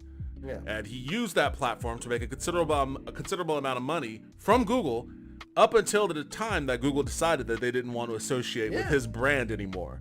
Yeah. They decided to stop doing business with him and they deplatformed him. Yeah. Yeah, that's fine. That's perfectly fine. Yeah, it would literally be like, you know, if he you can still make his paper. Yeah, he can know still what I mean? and he does. He still does InfoWars. Yeah. I don't know where he's broadcasting it at, but he's still doing it somewhere. I mean, the thing is that like people that don't understand, Alex Jones has been around for so long. Yeah. When I was in college at UT in 1996, he was on cable access, just losing his mind every night, you know, or twice a week about lizard people and what's the Grove up in, he was way up in Bohemian Grove. Bohemian Grove, all that shit. It was you know, the same New World Order, all the same kind of stuff. And it was we used to watch it and laugh. It was hilarious to us. Yeah. You know what I mean? And it's like, you could get on public access TV because TV at the time was considered a public utility. You could get in there and say pretty much whatever you wanted. Yeah. You know what I mean? It was public access. That was the whole point of public access. That was the whole point of it. No one ever said you can't say that on public access. You could say it, you know? You couldn't libel people on public access, you know, but you could say it. You could say all kinds of wacky shit. You could say anything on there for the most part. Never got any.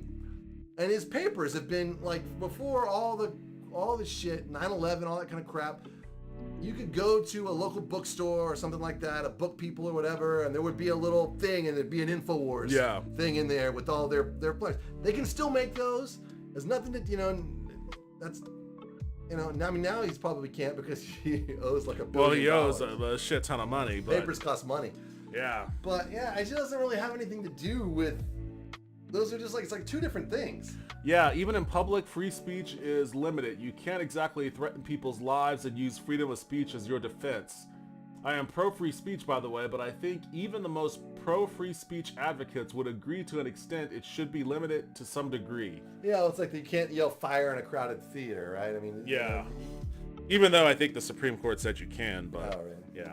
But I mean, that's a classic. That's a classic example. Basically gave. Yeah. But yeah, I mean, yeah, there are limitations. You can't threaten people's lives or anything like that. Outwardly libel people. Yeah, you know, like, I mean, well, I mean, libel, even that is like a civil suit. yeah, it's true. You can do it. You can libel people, but you know they can sue you for it. Yeah.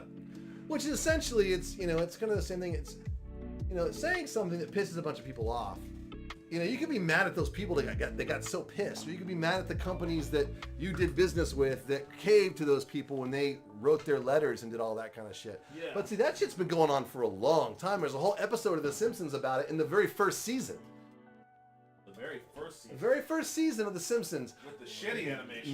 Maybe the second season. It's either one or two. But Marge basically like writes a letter to Itchy and Scratchy that the shows are too violent. I think that's the second season. And they actually, everyone jumps on the bandwagon, and so they actually have to change the show. And they make the show, and they make it like Marge writes the episode.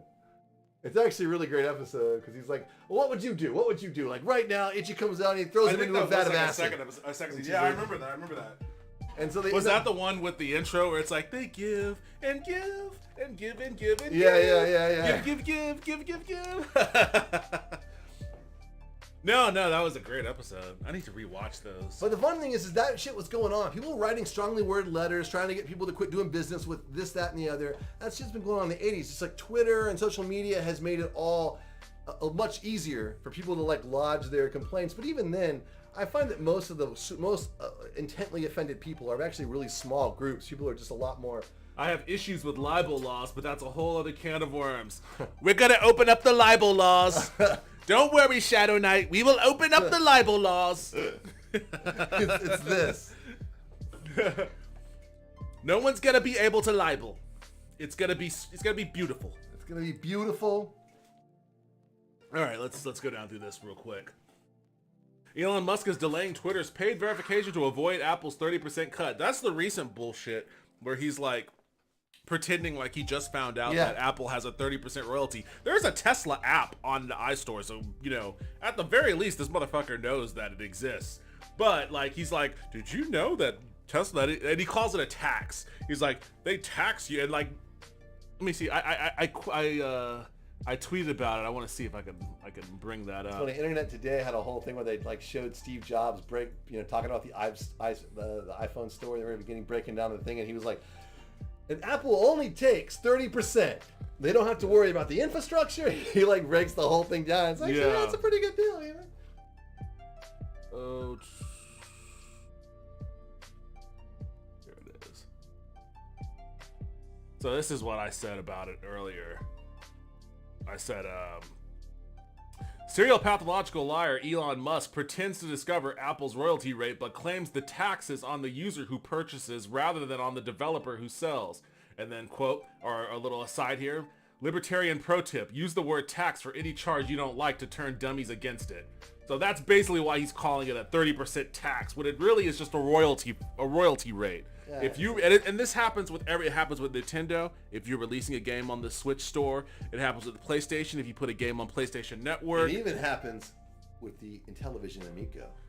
I mean, that thing doesn't exist, but sure, if the Amico ever existed in some capacity, then they would take their piece off the top too. Yeah, it was a pretty. If I remember correctly, it was. Yeah, Apple takes 30% cut from app developers, who make over 1 million. So even not even all developers, just the ones that make over 1 million through the App Store on an annual basis. But for small developers who make less, Apple has cut its fees to 15% through the Small Business Developer Program. So yeah, and calling it a tax is obviously just trying to get people to be like, I hate taxes. Yeah. I don't want no taxes. You know. What's weird is it's just like, I'm surprised, like, he's just gone hardcore for the simps, you know what I mean? Yes. It's like, just like really hardcore conservative, you know, it's like, he's like, he really wants, he'll take whoever, you know, it's, you know, I don't know. I think once is like, Elon Musk, I was just kind of agnostic to Elon Musk, like, for the longest time, I was like, you know, I think Teslas are cool. You know, those are cool cars. Yeah. I think SpaceX is cool. That rocket going and taking off and landing, that's cool. I like that. Rockets are cool. Should be NASA, but okay, I'll take it better than nothing. Yeah, it's better. You know, it's cool. It's, you know, it's not NASA, but, you know, it's a cool looking rocket. It went up, it landed on its tail, then it fell over. But, you know, it's cool. They're trying stuff. Yeah, I get it. Yeah. But it's just like, you know, when he started doing the whole, like my first like really just when he was being a baby about COVID, you know what I mean? I was like, God damn, man, billionaires, rich people just hate to be told what to do. Yep. You know what I mean? They just can't fucking stand it. And you know, being told what to do sucks. And I guess it must really suck when you're super rich, because it just never happens. You're just like, fuck this. But he was such a baby about that shit. Well, you know what I mean? It's not just that he's rich, it's that he was born into entitlement. Like, you know, his dad was rich. You know, that's where he got all his money from. And he's just a pathological liar. And he was able to lie and scam and buy his way into just about every position he's been in. So, like, yeah, it's what we're witnessing here is like the ultimate culmination of just like extreme entitlement. Well, yeah, it's almost like it's Icarus, right? You know, it's just like he was flying around doing his shit, and you know, he was able to, and then it seems like he might have flown a little close to the sun this time around. Maybe. You know what I mean? And you were saying that you're always agnostic, but not me. I was raging against this guy for years. Yeah. You haven't liked him for a long time. So I was like, I replied to a friend of mine's tweet. I was a decade ahead of the trend, and I'm making damn sure all the dudes I worked with in tech who fought with me back in the day know about it. So this was my buddy Max, who I hadn't talked to since the freeze, but I messaged him and was like over a year later, it's like, Max, I need to hear you say that I was right about Elon Musk. He was like, oh yeah, you were so right. So that made me feel a little better. Tracked him down and got that out of him after hearing him fight with me. Just like the shit about, like, you know, it's funny. I'm sorry, that speaks to like why there is, like, he's a very polarizing person for one reason. He is the poster child for a cult of personality. Like, the people who simp for him hard. Yeah, they it's think, really weird. They think he is Tony Stark, who's gonna, like, you know, build the Avengers single-handedly and build all the best tech in the world, and just all of his tech is gonna pull society out of the doldrums we've been in since the 80s. I never thought at any point that he knew how to do anything other than spend money. A lot of people think he knows how to do everything. Yeah, it's like I don't like. I guess that's part of his mystique, It's or his image brand. that he's It's created. his Yeah, his brand. brand. But I was just like, this is just a rich guy. You know what I mean?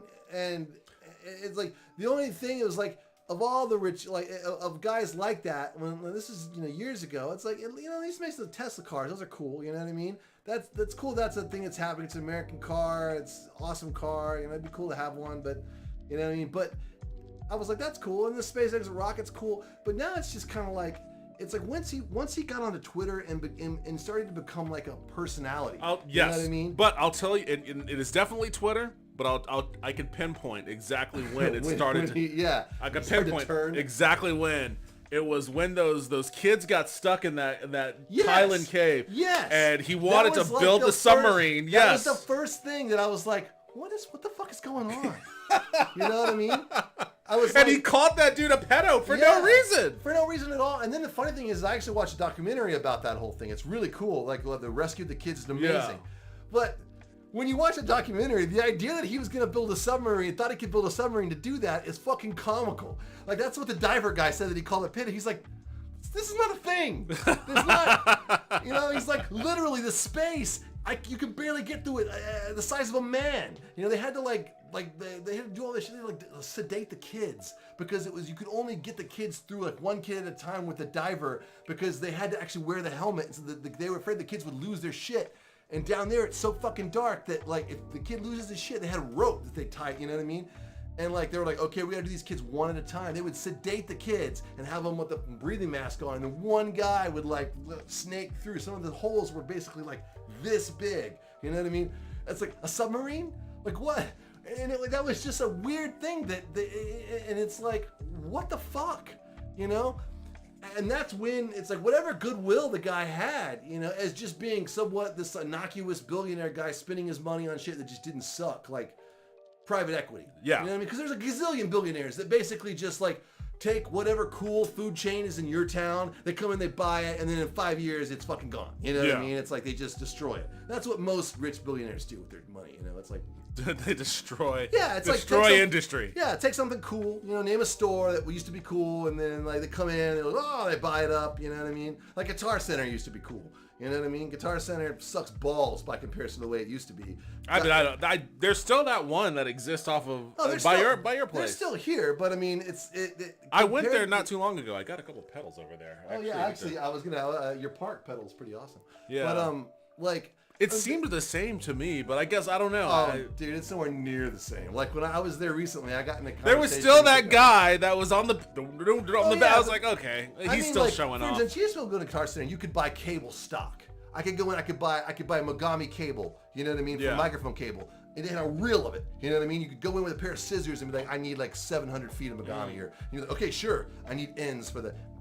No, you can't do that now. I mean, and it's like the people that work there, like they used to have a pro audio department with like 5 or 6 guys back there. I'm like, yeah, well, you want this? You have to use these preamps, all that kind of stuff. A lot of that stuff. It's like, and granted, a lot of it sounds like the real golden age of sound tech. Well, I mean, a lot of this shit is probably more like, I remember they got bought sometime in the either late or the early 2000s or something like that. Right after I moved here, because for a while you could buy shit tax-free as a producer. You know what I mean? You basically signed a form like once, and you could go in, and they knew that, Yeah. But then once they got bought, all that shit went out the window. Their ability to make deals, because my dad is in the guitar business, and he was like, oh, dude. Once they got bought by private equity, their ability to make deals on guitars, any of the stuff, like the real lifeblood of like really, being a dealer in the world of vintage guitars and shit. A lot of that shit went out the window. Basically it just became like a watered down version of what it was. And every year it's gotten more and more watered down. And eventually I'm sure, it'll just go. It'll be gone. It'll be gone. And they'll be like, well, that was great. And then move on to something else. And it's just like they've done that with so many things. You know what I mean? Why does private equity exist? Like, that seems like a thing that should be illegal. Well, yeah, but it sucks. I mean, Yeah, it's real like bad. what purpose? What positive purpose does private It's equity nothing. serve? It's like a financial product. You know what I mean? Yeah, They can but I use don't know what product they're selling. Well, the idea is the private equity would be like, we're actually doing great things. We're taking, companies that are struggling and we're revamping them. But nobody believes that anymore. We all know what private equity is all about. Yeah, but it doesn't really, like for instance, Torchy got bought by private equity. Torchy's got bought by private equity. You know what I mean? That's why they were able to expand in a bunch of places. Right now it's still okay, but eventually it'll be lame. It'll start to suck because they don't give a shit. It's like they literally try to be okay. They come in, they're gonna change a bunch of things. How can we make the most amount of money? You know what I mean? But anyway, that's my point. Is he could have been doing that, but he started a car company that built cool cars. He started a space rocket company that was building space rockets, and then just seemed to fucking lose his mind. He started dating what's her face, the Grimes, the elf chick, In retrospect, she seems a lot more sane than he is. Well, honestly. dude, she married.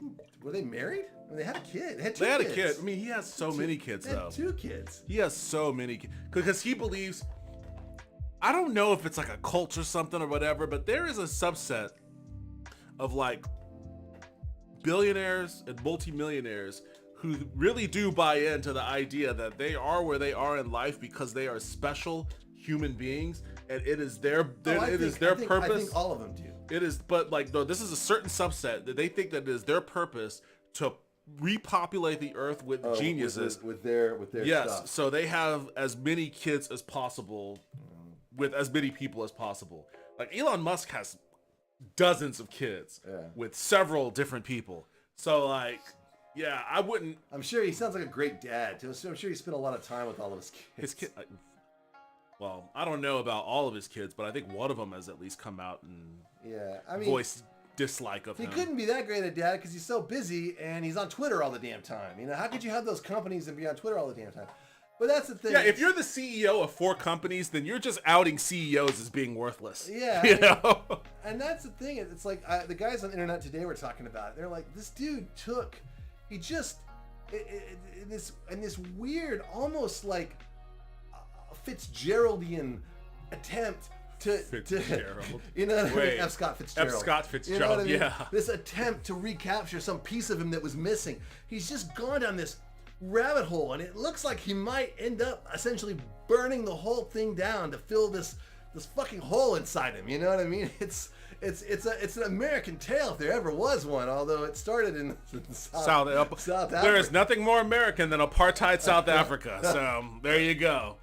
American tale through and through. But yeah, it's just fucking crazy, man. It's but it's weird, man. I was talking to someone and they were like, I think that these days, if you're not feeling like you're overworked and underpaid, you're about to go out of business. And I think those guys really buckle down with Elon Musk and they work. There's going to be a great job opportunity for them to really. And I was like, you have no idea what the fuck is going on over there. Delusional. It's just like you're just responding to the fact that he's been successful in business and. Yeah, that's really what it is. It's all the image. It's just the image. Well, in America, being successful in business, you know what I mean? It's It was literally George Bush's campaign. And it's Donald Trump's too. I mean, and it's Donald Trump's too. It's like you can say what you want about their character, but they're like, but look, I'm fucking rich. I'm successful. I got a fucking millions with my name on it. You can say whatever you want about me, but this shit doesn't lie. Yeah. Is there a building with your fucking name on it? I don't think there is. And what? And you're like, well, you're a fucking asshole, but you do have a point. You've got the building with your name on it, so what can I say? Yeah, I mean, to a certain group of people, and that group of people seems to be fucking huge, surprisingly. You know what I mean? They're looking at it like, the dude's got his fucking name on a building, and he makes commercials. I don't understand what the fuck you're telling him. You're judging him. How? I'm sorry, dude. You should be lucky to lick his boots. He's got his name on a building. More than one, and that's you can't. It's really hard to crack through that. You know what I mean? There's not like that's the thing. I think that liberals in general think that if we just come up with I'm hitting the red alert. It is a result of just like on the scoreboard. I just depressed you.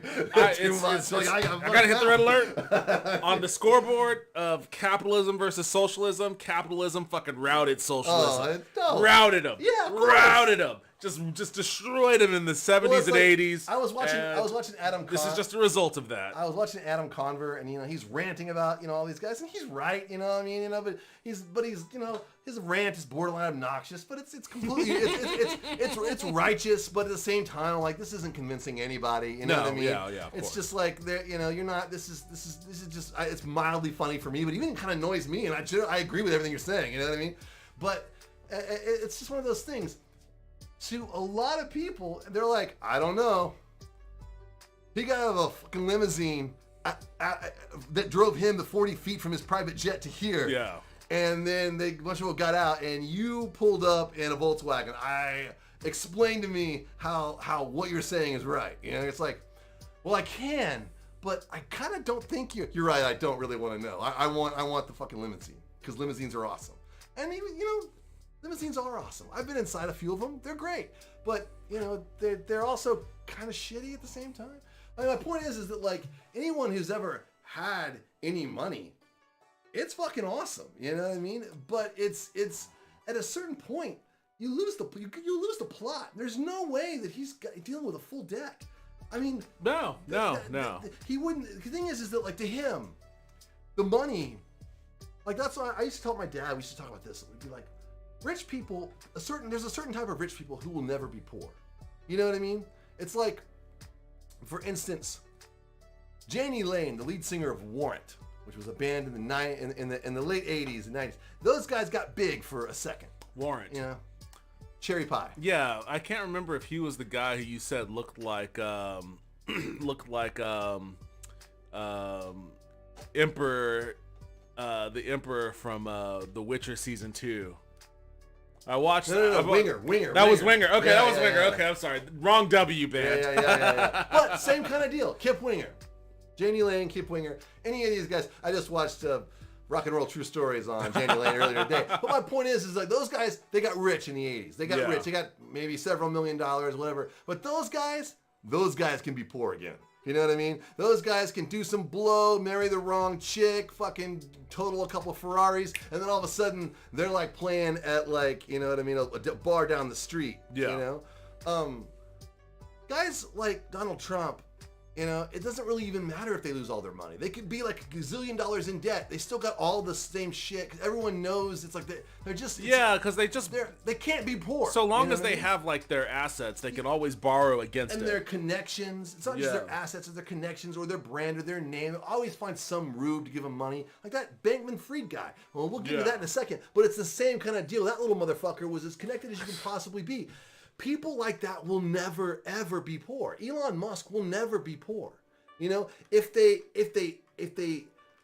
it's like that movie, it's like that song Common People by fucking Pulp. If they, like, cosplay as poor in college or whatever, they rent an apartment, because Elon Musk likes to cosplay as like, money's not important to me, you know what I mean? I sleep in a little trailer thing under my desk. I don't even have a house or whatever that dumb motherfucker Who even was fucking saying. knows? I don't give a shit where he sleeps. My point is that it's one thing, you're not, if you got billions of dollars, you never really, it's not the same thing. Yeah. But for him, this is like, he's like, whatever. You know what? I'm tired of people, I think it'd blow everybody's mind if I bought Twitter. It'd blow everybody's mind. Okay. And then when you see, like, people like Chris Hayes losing their mind on fucking, on the interview talking about how it's the end of the world or not the end of the world, the end of Twitter and how terrible it is, you're kind of like, dude, you're giving this guy exactly what he wants. You know what I mean? Losing your mind over this shit other than just to laugh at it. You can laugh at it and be like, why would this idiot do this? But, like, whining about, like, there's no, there's not going to be any moderation. People are going to say whatever they want. He's like, yeah, that's exactly right. I did it. I fucking did it. It was worth every penny. Elon Musk is watching Chris Hayes just, like, rock hard. Oh, yeah, totally. Just rock hard. Was like, yes. I'm sure Rachel Maddow, he's sitting there jacking off. He's like, this was worth every fucking dime. You know what I mean? Because he doesn't give a shit. You know, it's you know, I'm the ultimate troll, baby. I've got all the money. I got all the fuck you money in the history of the world. I can do whatever I want. I can remake And the that's fucking what he's world doing. as I Like, want. in lieu of being a CEO, he is really just now the country's chief executive troll. Yeah. He just goes on Twitter and just trolls. Yeah. You know, it's really weird. It is weird. We live in a weird time right now. It's a really weird time. We live in a weird time right now. It's getting weirder by the second. Like, I did not expect. I don't think we talked about it. Maybe we did. Maybe we didn't. The midterm elections. Yeah, we didn't talk about it. I don't think we talked about it. Like, I mean, you know, I could have got a lot worse. Well, I was expecting a lot worse. Yeah, I was incredibly surprised by the outcome of that. And it sounds like Warnock is going to win. Not that matters much. The Democrats already lost the House. Yeah, but they were never going to win the House. There was like a sliver of hope towards the end there. I was like, maybe, but oh no, like I mean, I was watching the 538 or whatever because it would come up in my feed, and it was like every day it got closer to the election. It was like the Democrats' chances of winning the House were like 14 in 100. I was like, oh, yeah. This but is I mean, gonna be a bloodbath. I don't pay attention to 538. Like, that's the weird thing. Like, right now, polling is, you can't trust it, especially since there was such a huge turnout amongst young voters, and there's no real accurate way to poll young voters. Yeah. So like, that's just gonna be a constant X factor now. Yeah, I mean, I just like, but dude, I mean, like, I've lived through a bunch of these at this point now, and it's just like usually at that midterm election after it switches over, it is absolutely. Usually it's the only time it's not. Well, disheartening is different. Like, usually it's a bloodbath for the party at power, but the only time I recall that it wasn't was 2002. That was when it was George Bush won in 2000. And then it was a bloodbath for the Democrats in 2002. I was really the only one. Paying attention that time. I was in LA. I mean, I remember him winning, but I was just like, after that, I was like, fuck this. But like, yeah, I mean, I remember '94, dude. I remember when like Gingrich came in. Contract with America. Yeah, all that kind of shit. It was just like, holy shit. Yeah. You know, it's like, what the fuck are we even doing here? You know what I mean? And then, you know, Obama's first term, and then just, you know. Yeah, that too, the Tea Party. Ah, dude, yeah, it was just fucking shit show, you know? You want some? What you got? Like a spiked seltzer? Sure. Watermelon? Cherry lime if you want cherry lime. I'll try this.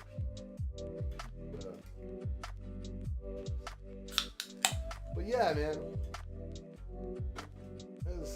it could have gone a lot worse. I honestly think, you know, the Democrats, maybe some of their machinations might actually really bite them in the ass, but it seems to have worked out. They were playing with fucking fire, dude. I didn't like that at all. Yeah, I was like, you still guys. don't. Yeah, I mean, me too. It's kind of like you guys dodged a bullet. It went your way this time, but guys, come on, man. Because Yeah. this could have gone the other way, and you guys we would have all been so fucked. Oh, for certain.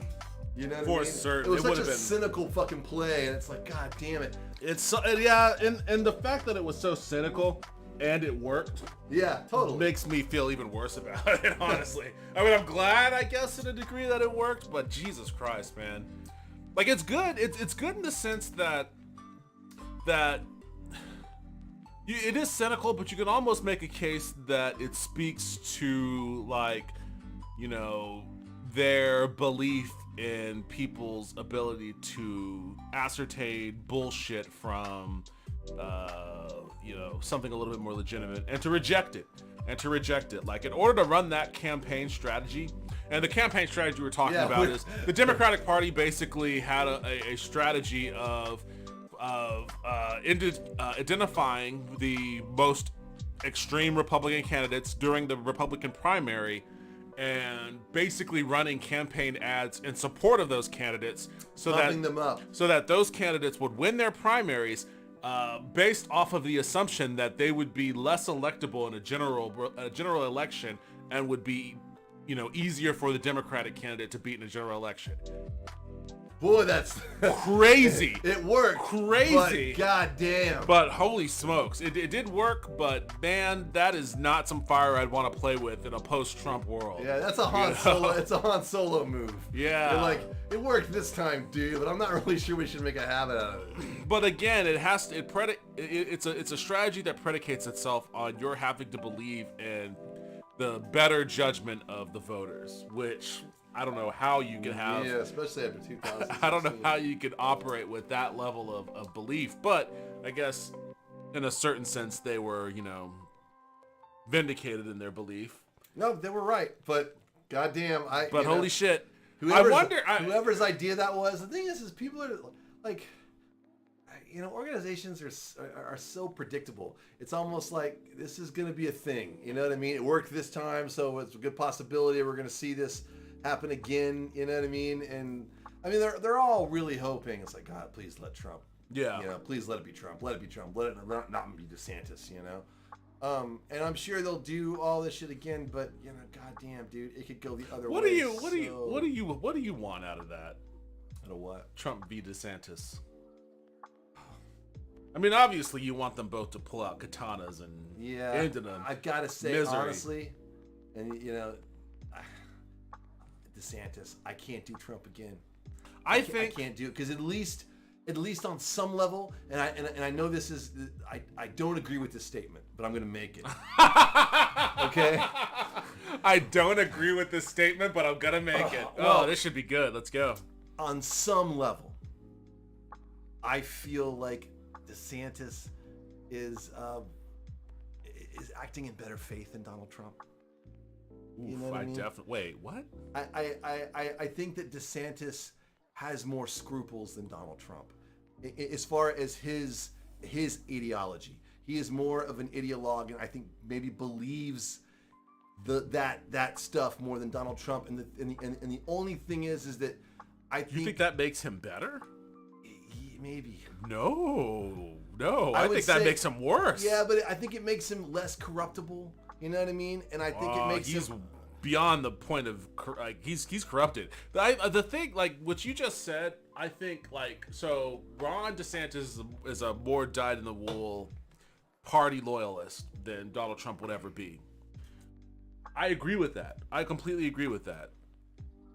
I think that, and I have my own opinion separate of that too, but I think that being a party loyalist, or not being a party loyalist rather, and being able to just fly off of the cuff and do your own thing, I think that afforded Trump to do some things that I think were beneficial in the longer, like for instance, open communications with North Korea. Excuse me. That's a thing that I think we should have been doing for years. For years, I do not like America's foreign policy of just ruthless sanctions and saber rattling and hostility towards countries that we designate as our enemy. A lot of saber rattling. We do. I mean, that. Trump did, especially. Well, he did too, but fire and fury. But he was great fire and fury. We love the fire and fury. And I'm not trying to make it sound like he's some great advocate of peace or anything. I mean, we're basically talking about douche and a shit sandwich, or a turd sandwich and a giant douche. Kind of, but I think that there is at least it's not douche or turd salad, or it's more like turd sandwich. It's more like turd salad better, honestly. Well, a turd salad would give you some nutrients. Yeah, well, I mean, there's no nutrients with either one of these motherfuckers. Exactly, yeah. But I think that it's probably closer to you can either crash the plane against the mountain, or you can crash the plane in the middle of the beach party. And if you crash at the beach party, there is at least a 1% chance that a spark from the flames of the plane crash will start the bonfire that everyone's gonna dance around.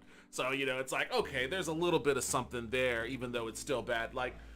I never trusted Trump to be operating in good faith. There's a silver lining. Yeah, but it's an accidental silver lining. Sure, it's pulling a homer. Yeah, it's pulling a homer, exactly, and that's what he was. He was an expert at pulling a homer. at occasion. So like I would give him at least that much that I would not give Ron DeSantis. Well, see, here's the thing. Ron DeSantis has all of like he would have all of the really bad, purposefully bad policy takes internationally, in addition to all the bad policy takes domestically.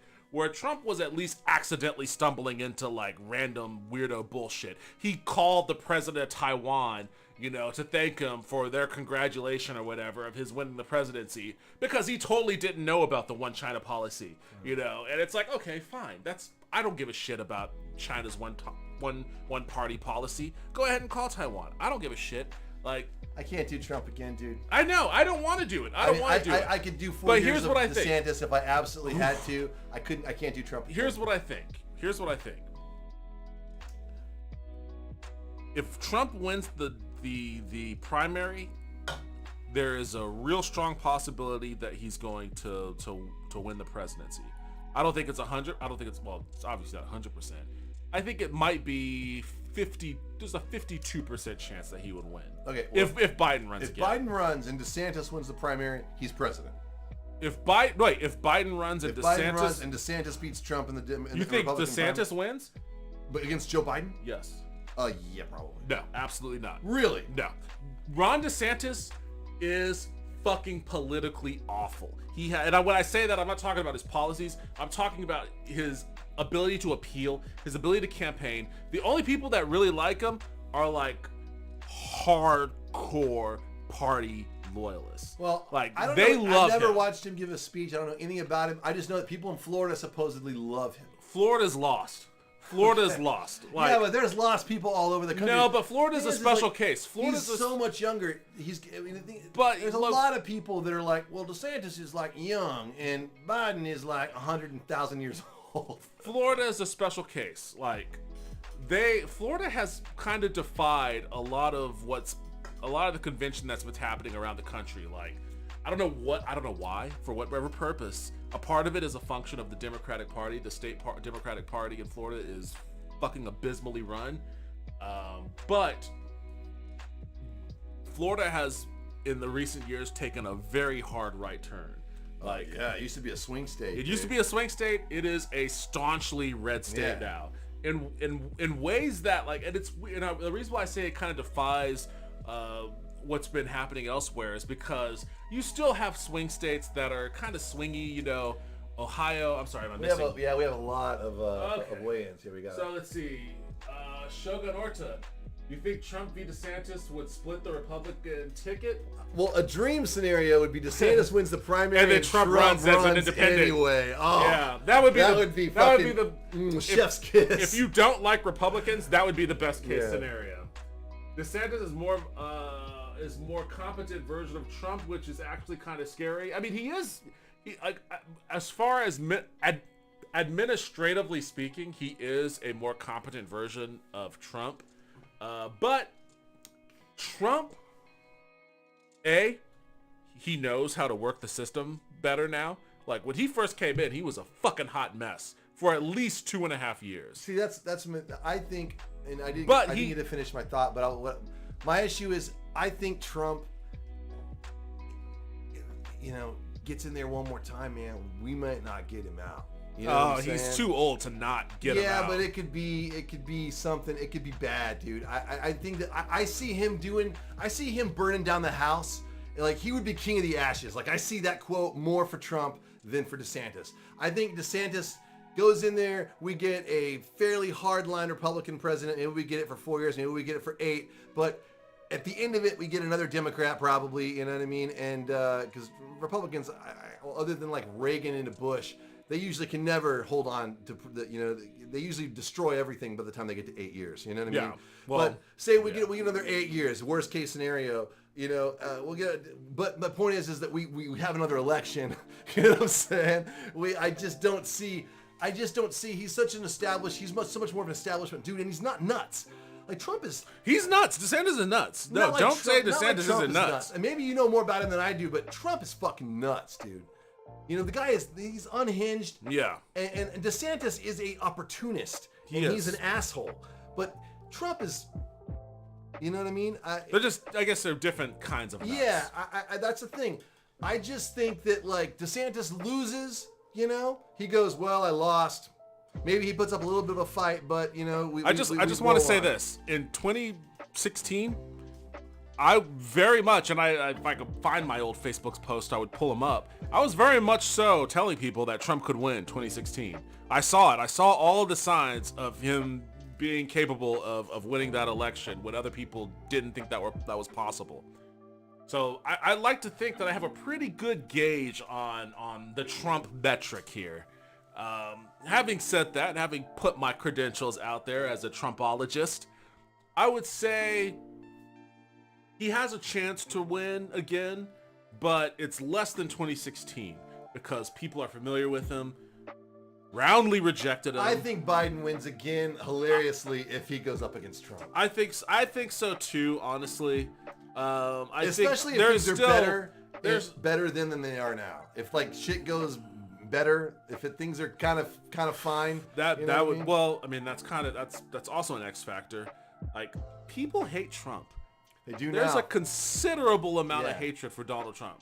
You know, as much and people like to focus on his supporters, but he has a lot of detractors. Well, that's my point. you Like, know? I honestly think DeSantis' chance against Biden in the general election is better than Trump's in the general election. Simply because Trump, I just don't think he just has so many people that fucking hate him. I don't think And DeSantis can get the turnout. He's just not charismatic enough to get people to fucking. I hope you're right. I don't see it with ever him. watched him give a speech. You know what I mean? He's I don't- fucking too weird. He's too weird.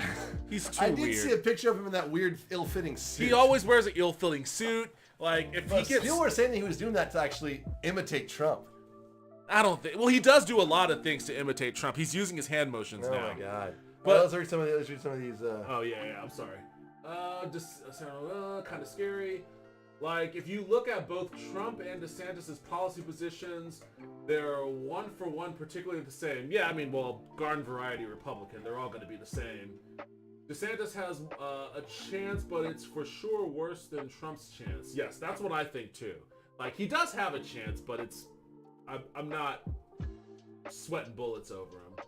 DeSantis is more put together than Trump for sure, but the polls, and I don't know. I know I do. Yeah. Like the polls, again, it's way too early for a 2024 poll, yeah. but. It's all just a matter. Like, we still need to figure out what's going to happen with the Democrats, honestly. Like, there is also, it's not 100% out of the picture that Biden just decides not to run again. I like Diamond Joe. You like him? Yeah, I like him. You actually admit I've that? always liked Diamond Joe. I've Oh, always liked him. brutal. I don't think he's been a Brutal. fantastic president, but I like Joe Biden, the guy. You know, I mean, I like Joe Biden, the Onion character. well, yeah, I like that Joe Biden more. You know what I mean? But Joe I Biden's don't- okay. You know what I mean? You know, certainly he's been far better than if we had Trump for another fucking 4 years. But like, Well, I mean, that doesn't mean anything to me as far as like measuring sure. it. Like, But those were the options. those were the options, and of course, those being the options, I voted for Biden. Yeah, but I don't really. But like I him. don't think he should run. What I was gonna say is I like Joe Biden, but I don't think he should run for president again. Yeah. You know what I mean? I just don't think he's too damn old. I think it shows, and I think that He just sucks, man. He just sucks. Like there's just so much that a president can be doing from, the position of utilizing the bully pulpit to really, especially in these moments, like we've never seen the labor movement revitalized in the way that it has been in the past couple of years. Like,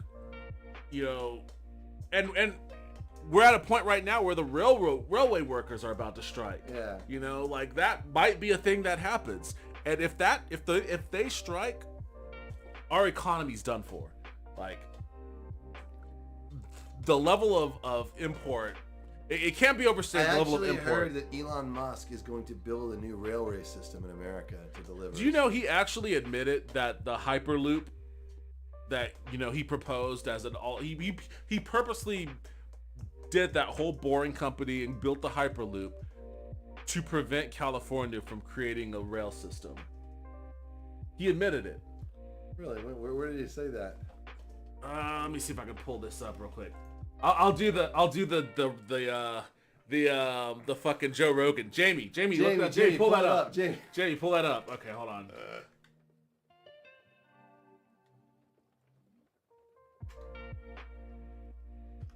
But, anyways, I mean, what was I saying before that point? We were talking about you were saying how much you don't like Joe Biden. It's not really even. It's just that, you know, he could have the $15 minimum wage. He could have gone to bat for that. He allowed the Senate parliamentarian to be like the roadblock for increasing minimum wage, and he subscribes to the idea that the best way. I'm sorry, let me pull this up.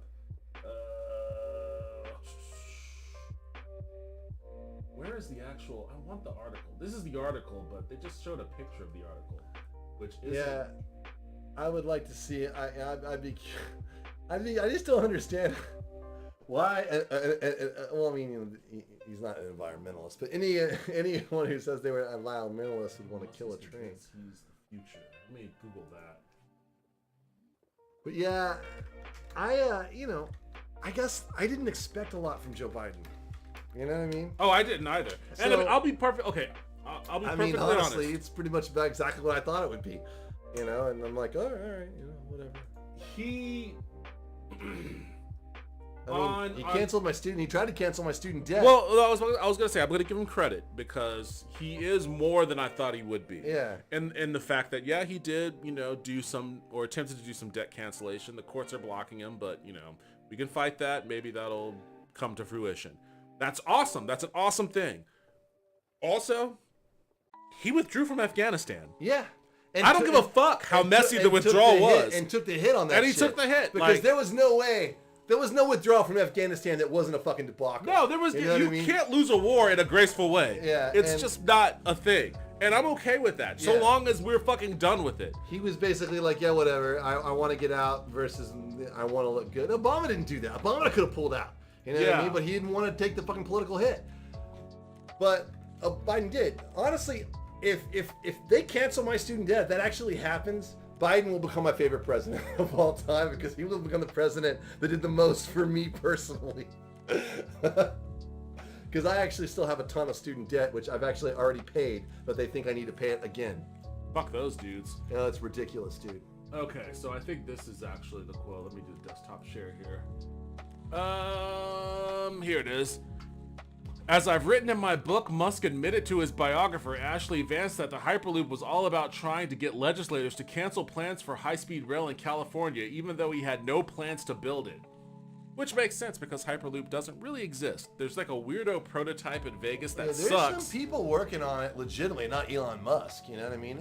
The thing is the Hyperloop was on some fucking Discovery Channel like What If show in like the early 2000s. That's probably where Elon that's Musk where he got it saw from. and he was like, Yeah. well, that'd be cool. Yeah, that's where he got it from. And it's not a viable. It's a really shitty version of a subway. You just build a subway line. That's all I really need to do. That's what it is. It's a tunnel underground. There's a car on a rail that carries passengers from point A to point B. I guess he wants to halt the transition the time. So this is actually the excerpt from the book. Oh, okay. Well, Musk had been thinking about the Hyperloop for a number of months, describing it to friends in private. The first time he talked about it to anyone outside of his inner circle was during one of our interviews. Musk told me that the idea originated out of his hatred for California's proposed high-speed rail system. Well, fuck this dude. The $60 billion bullet train they're proposing in California would be the slowest bullet train in the world at the highest cost per mile, Musk said. They're going for records in all the wrong ways. California's high-speed rail is meant to allow people to go from Los Angeles to San Francisco in about 2.5 hours upon its completion. Wait for it, in 2029. It takes about an hour to fly between cities today and 5 hours to drive, placing the train right in the zone of mediocrity, which particularly gnawed at Musk. He insisted the Hyperloop would cost about $6 billion to $10 billion, go faster than a plane, and let people drive their cars in onto a pod and drive out into a new city. At the time, it seemed that Musk had dished out the Hyperloop proposal just to make the public and legislators rethink the high-speed train. He didn't actually intend to build the thing. It was more that he wanted to show people that more creative ideas were out there for things that might actually solve problems and push the state forward. With any luck, the high-speed rails would be canceled. Musk said as much to me during a series of emails and phone calls leading up to the announcement. Quote, down the road, I might fund or advise on a Hyperloop project, but right now I can't take my eye off the ball out of SpaceX or Tesla, he wrote. Okay, well... So, he just didn't want there to be a high-speed rail. Yeah, okay. Fuck him. Yeah, I mean, it's his issue though doesn't seem to be against high-speed rail as a concept, just that particular implementation of a high-speed rail. Who fucking cares what his opinion on that particular This is the problem with like billionaires, right? Like, California is like one of the most populous states in the union. Like, its economy single-handedly could dwarf most of the G7 economies as far as GDP is concerned if you really pay attention to GDP. As an unelected motherfucker, against whatever the will of the voters of that state may be, he single-handedly destroyed an opportunity to create any is it destroyed though? Yeah, because they didn't build the light rail. They didn't go through with it. Yeah, that's a complicated tale. I mean, I don't think he didn't single-handedly destroy it. There's a lot of other shit going on in California. Well, there is a lot of other shit going on, but the idea, the land in California, and it's hilariously it's season 2 of True Detective. Yeah, that is a very deep rabbit hole that goes. You know what I mean? They had a lot of problems with that. I think that's just to scuttle that just seems like a dick move. I don't think that alone would scuttle it, but it seems like what does though? You want to know what is going on? Is it environmental? Is it fucking land? Are you talking rights? about as far as like the light rail proposal? Yeah, I guess I would actually shot that down because it wasn't just this. No. This is about like the reason why he invested what he invested in the Hyperloop. Him being a dick. Like, but wait. It's not just him being a dick. This totally feeds into the whole cult of personality about this guy is going to, and it also feeds into like the whole, again, as a function of capitalism winning the Cold War, the idea that billionaires and people with an outsized influence are the ones that are going to, save us from the worst aspects of, ironically, a capitalist society. Like, he put all of his money into this whole venture to build on this idea that he could singularly solve our transit problems, and it built, even if it didn't have as much an impact on the actual scuttling of that project, it still fed into the cult of personality narrative that gives him the ability to use the incredible amount of wealth that he has to have outsized influence on other things that involve the state of California, or as it is now, the state of Texas, to enact these kinds of public projects that work better for the benefit of society rather than enrich his own personal bank account. So like, that's the problem that I have with this shit. Well, sure. Okay. But my question is that like, how come the actual rail didn't go through? That's a Well, because the thing is that like, if they had built a badass rail thing there, that would have been a rebuttal to this kind of crap. You know what I'm saying? It's like, it's the fact. Well, yeah, of course, if they had built it, then it wouldn't be an issue. Well, I'm just curious, why did they not build it? Like, what were the fucking problems? I mean, the thing is that like, it wasn't just him. It was the Kochs didn't want that beyond, obviously, for obvious reasons. They don't want people not driving cars anymore. But it's like, why did that fail? You know what I mean? Because that seems like, that's basically just going up the I-5. That seems like a doable thing. You know what I mean? The I-5 is probably close to a straight shot. Like, I was saying in the polls thing, in reference to Hillary supporters bringing up how polls had her in the lead and therefore she should have won. Well, she did get more in the popular vote, but that's a whole electoral college argument there. Since you predicted Trump could win back in 2016, which is no surprise, neolib's gonna neolib. Yeah, again, that's a whole other discussion to get into the reason why I felt like Trump could win was specifically because of middle America.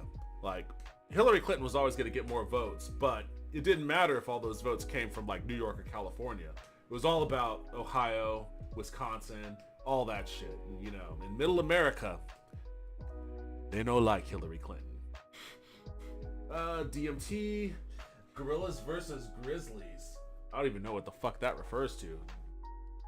What does that mean? Let's see.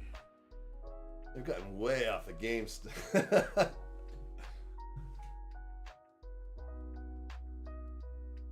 Fall 2022 construction. So they're still building So something. are they building it? I don't know. Let me see. I don't know what this is in reference to. And they got a website. they can afford a Wix account.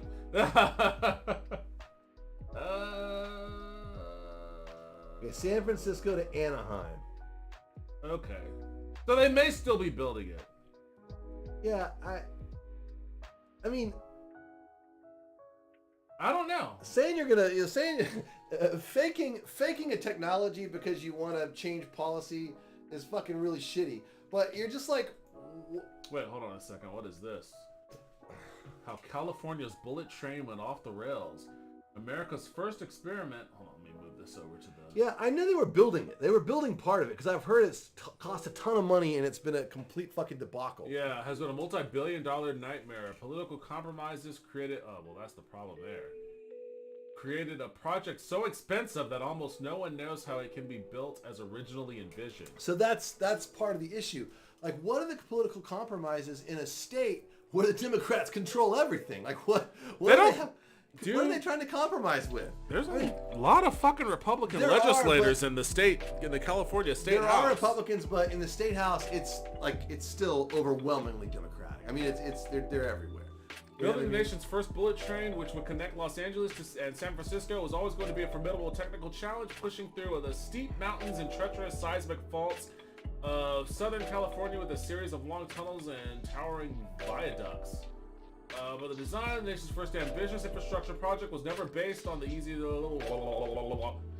The dogleg through the desert was only one of several over years. Okay, let me see. Now, as the nation embarks on its historic $1 trillion infrastructure building spree, the tortured effort to build the country's first high-speed rail system is a case study in how ambitious public work projects can become perilously encumbered. I mean, dude, we had the big dig before this, man. We know about that. Unrealistic cost estimates, flawed engineering. It's the same shit that happens in Austin. Yeah, It's it's the literally same it's exact shit. that Mopac toll road. Exactly. It's the same reason our shit sucks. It happens in every, cause like fucking America, man, we need, like, and I thought about this as I was driving down Mopac, looking at that fucking toll lane. I was like, you know what? We just need to hire Japanese people.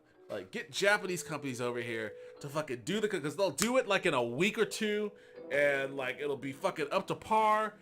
Like I don't know why. I don't know why in America. I don't know. They always estimate. They always. It's always twice as expensive, or always- 3 times as expensive It's as they say always it's going to be. 3 times over budget and 2 years overdue. So what they should do is they should just go, how much is it going to cost? Okay, times that by 3. Can we afford that? You know what I mean?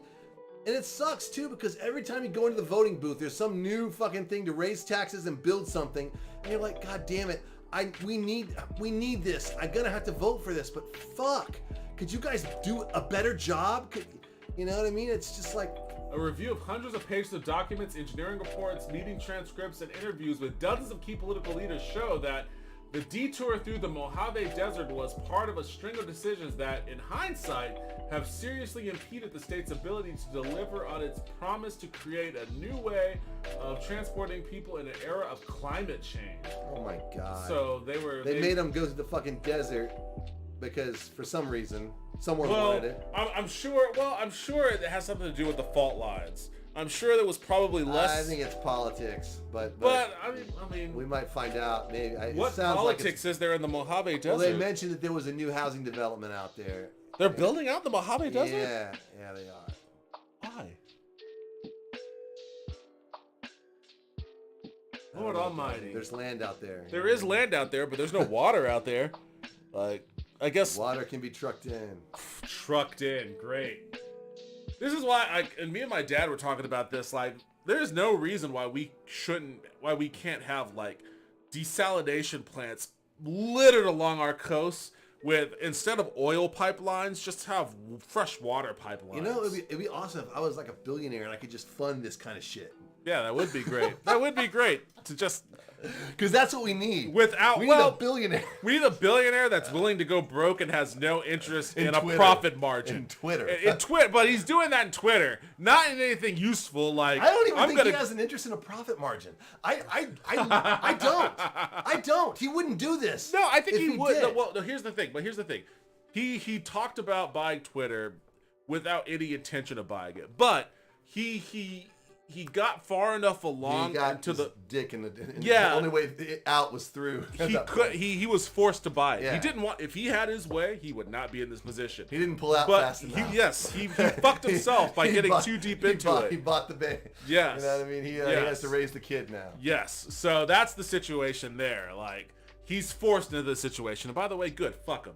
But, like, outside of, taxing the wealthy and using our government apparatus to build these sort of things, it would be nice if there was just some mega charitable billionaire that was like, I don't care about profits. I'm just going to throw all my money into... Well, I told you that, like, if I ever won the lottery, because I was really giving myself a lot of thought, I was convinced I was probably going to win that lottery that was like $1.1 billion. But then when I got there and they weren't selling tickets anymore, I only bought one. I was trying to go buy one ticket. I was like, I'm going to buy one ticket, and this is the one that's going to win. And so I went down there to buy. I mean, I wasn't really convinced, but I thought, like, dude, they're giving away $1.1 billion. I might as well buy one. Might as well buy, one yeah. ticket. I bought a couple. So I went down there, and they were like, we closed, because I went down there like 10 minutes before they drew. They're like, yeah, we're closed. I was like, well, I guess I'm not going to win. I drove home. I thought, what would I do? I was like, you know what I would do? So, do you know where Zen is, the end of my street? So, to the left, there's that place that used to be Austin Nuts, but now it's just basically an abandoned. So I would buy that or rent that. Well, I would take it's $1 billion, so you get it's $1,000 million. I would take like 400 million of it, you know what I mean, or not even 400. Okay. Maybe at 200 million or 100 million. I'd put it in some kind of bond account, some kind of trust, just so you could have the money. You know what I mean? Well, I would know this. I would keep all the other billions, but I would actually get the annuity probably, honestly, so I could get all the money. You know what I mean? Because I'm still pretty young. But I would take like millions of dollars. Maybe you wouldn't even need. Let's see, like 4%. We get a 4%. Well, how much do you think it probably takes? Maybe $4 million, $5 million a year to run a restaurant, like to run just completely like everything, all the food, all the employees. Really, $1 billion a year? Maybe. Let's just say $2 million. We gotta get $2 million a year. So let's say we're gonna take $20 million. 20 million fancy ass restaurant times 4%. That's 800,000. Now we're gonna have to go 40 million. Really? It's 20 million. Okay, so $800,000. Let's just say 100 million. So put 100 million in an account. Say like a fucking bond account, right? Sure. 0.04. Okay, there we go. $4 million. Okay, $100 million. We got $4 million a year. I would rent that thing. I would franchise a Snuffers, okay, and I would literally create an entity. I would create a physical legal entity for that restaurant to exist for all time. For all time. Okay. Okay. Just the Snuffers. The employees. Just a list that yes. just lives there for all time. Exactly. The employees would be salaried. They'd all make like $80,000 a year. Even the waiters would make there'd be a thing. There'd be no profit. We wouldn't have to make a profit. The idea would be, the prices would be like 1990s prices. You mentioned this to me before. I would eat for free, and my friends obviously. would. And obviously I would never have to wait. Okay? No waits. They would open at 7 and serve breakfast. And the Snuffers doesn't do that, but if this was it would open breakfast, bacon and eggs and shit like that, and it would all be really good. I would go in there and be like, okay, this isn't good. So bacon. Oh man, so these motherfuckers better be making good money working there. Yeah. And so then at 11 it would be Snuffers up until 2 in the morning. You know what I mean? And all the staff would all be super gruntled because they'd be, work at a restaurant that wasn't for profit, so there wouldn't be some dipshit being like, rah, rah, rah, But everyone would do their job and pitch in because it was a fucking great gig. You're making, a completely decent living wage. You know what I mean? Especially, and then the managers would be making, lots of money. But the idea is we got to spend $4 million a year. At the end of the year, you just get $4 million more. You know what I mean? Because it's in a bond account. Exactly, and it never ever goes down. So I would be able to live there, and then I would die, but the Snuffers would still be there. and then new generations of people, and then like 200 years when it's all robots and non-gendered like slime people or whatever. Maybe 2,000 years. It'd take a while to get there. It'd be a while before we got to that point. But we would still go there, and there would be a Snuffers there. It would still be a Snuffers. That would still serve hamburgers, and they had to keep the menu. I'd have it very specific. If they could like toe the line, like with all the ingredients, like the shit, and so it'd be exactly the same as it was. When we talked about billionaires investing in desalination plants, I didn't know it was gonna go down a path of fucking talking about an eternal Snuffers. I actually really thought about it for a long time. Clearly. Well, $1 billion isn't really enough to do a desalination plant. You know what I mean? It's like, maybe you could do one, but you're not. I mean, there's a lot of R&D, but you could definitely do a Snuffers. $1 billion? I don't know how much. Jesus, I don't even know. Not for profit I don't Snuffers. even know if this would be able to. How much? This is such a fucking dumb Google. This is like one of the dumbest Google searches I've ever done. Okay, how much is it comes up like, hi, Elon. Yeah, exactly. He's the only other person that's Googled that. $500,000? Really? Plus 213. Wait, 900. So it's about just shy of $1 million. Not to build it, right? Just to run it every year. I don't know. I don't know how much it costs to run every year. It says the cost of desalination. I don't know if that includes the plant. It just says facility costs. Huh. Let's see. Oh God, introduction. How deep is this fucking thing? You're like, hey man, I'm on a fucking live stream here. Can you hit me with the bullet points? Get me the fucking top line on this, all right?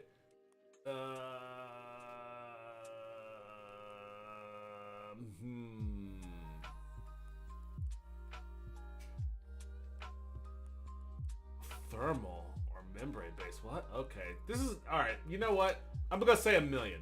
I'm gonna say if that's the number I see right here. Or $1 billion almost rather. 904 yeah, so, million. I mean, okay. Fair enough. That's. You can do some other awesome stuff. You got another $900 billion after the Snuffers. You know what I mean? And honestly, it's like after the Snuffers. You know what I'm saying? I mean, I could take think about it. I could take get the Snuffers, and then I put another $100 billion in the bank, and just now I got $4 million a year. That's just my personal salary to just do nothing, and then I've got $800 million to do other stuff with. Beyond the environmental cost is the actual price tag. The plant in Carlsbad cost $1 billion to build, with a rough estimate of $50 million a year to run for the power to run it.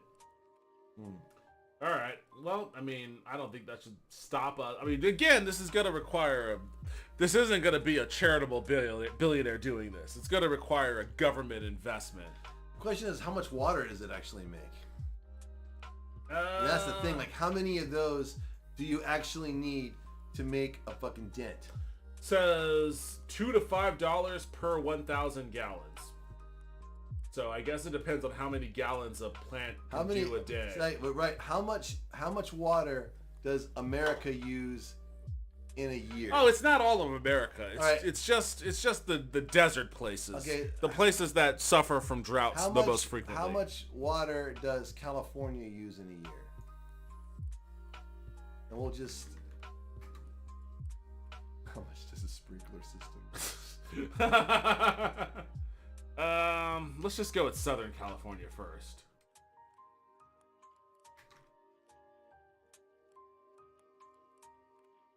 Actually, go back. I think here we go. Southern California used. Second There we down. go.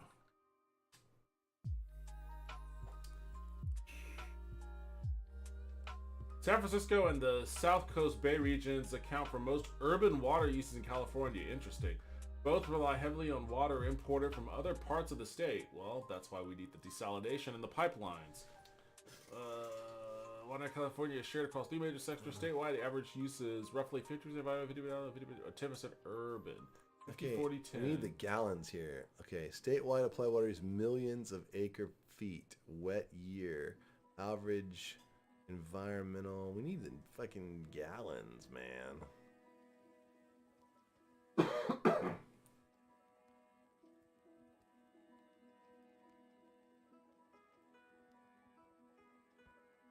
me change this. How many gallons? There we go. Right there. All right. Oh my. 55 gallons per person. How many people are in California? Okay, hold on. I'll get my calculator out.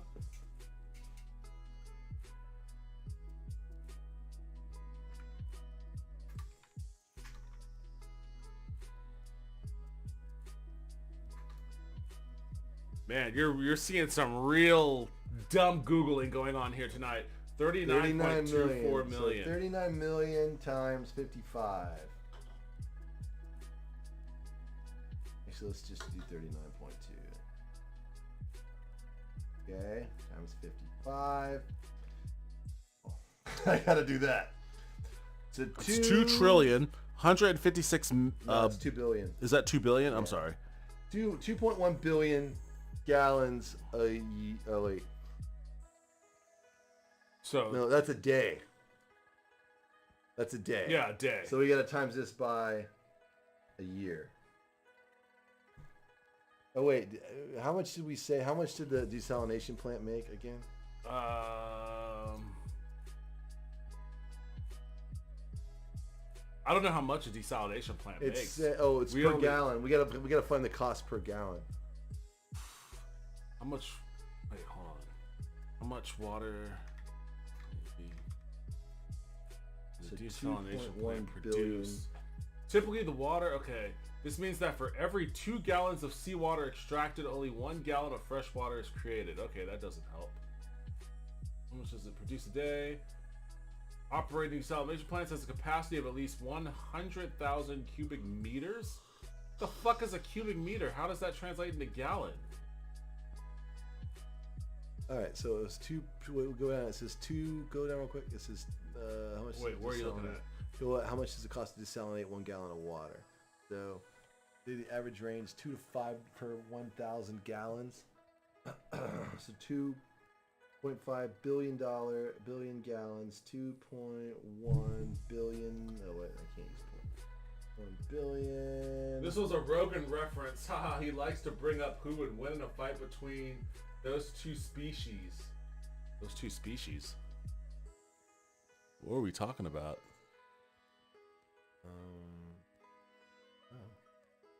What two species? Also, I'm back. This per day. Let's see. Well, per welcome day. back. So I'm gonna say we're gonna go $4 per gallon.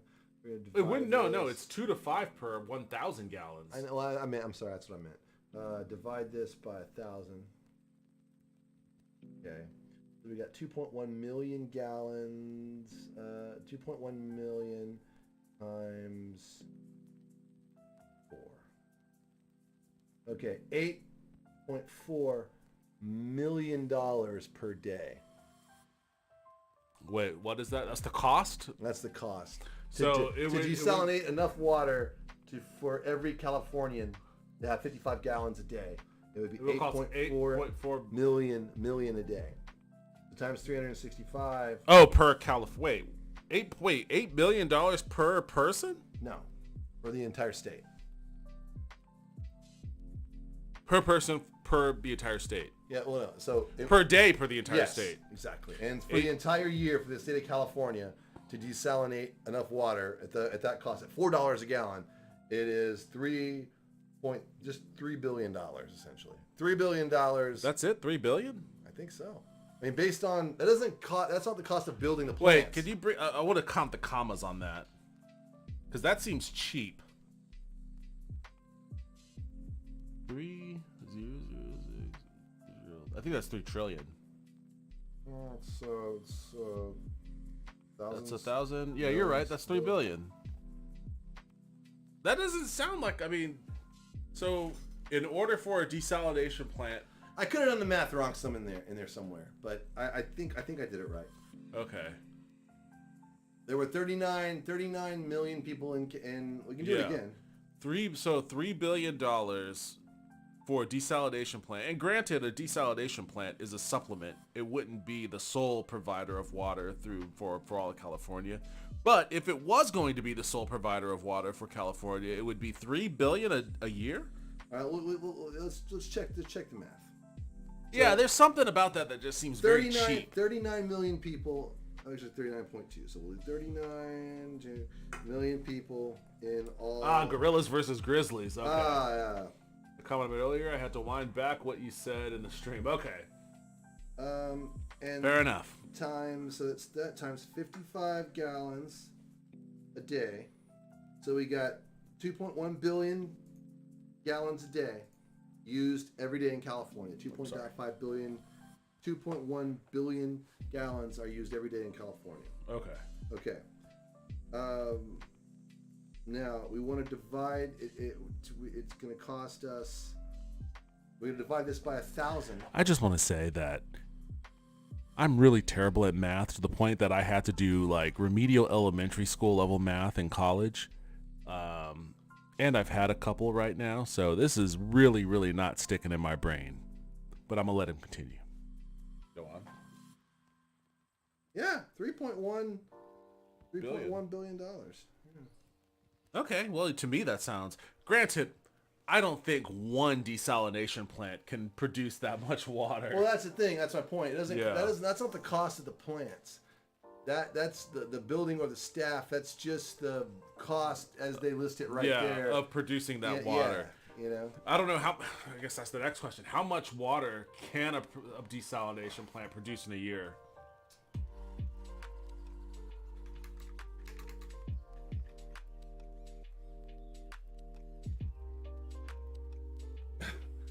Yeah, we don't need it in cubic meters, dipshit. Yeah, shit. what is this cubic meter shit?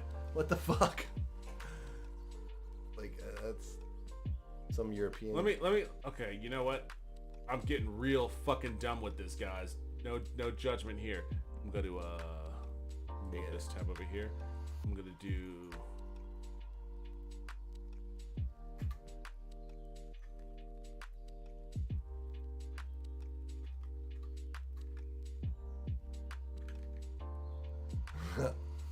Oh.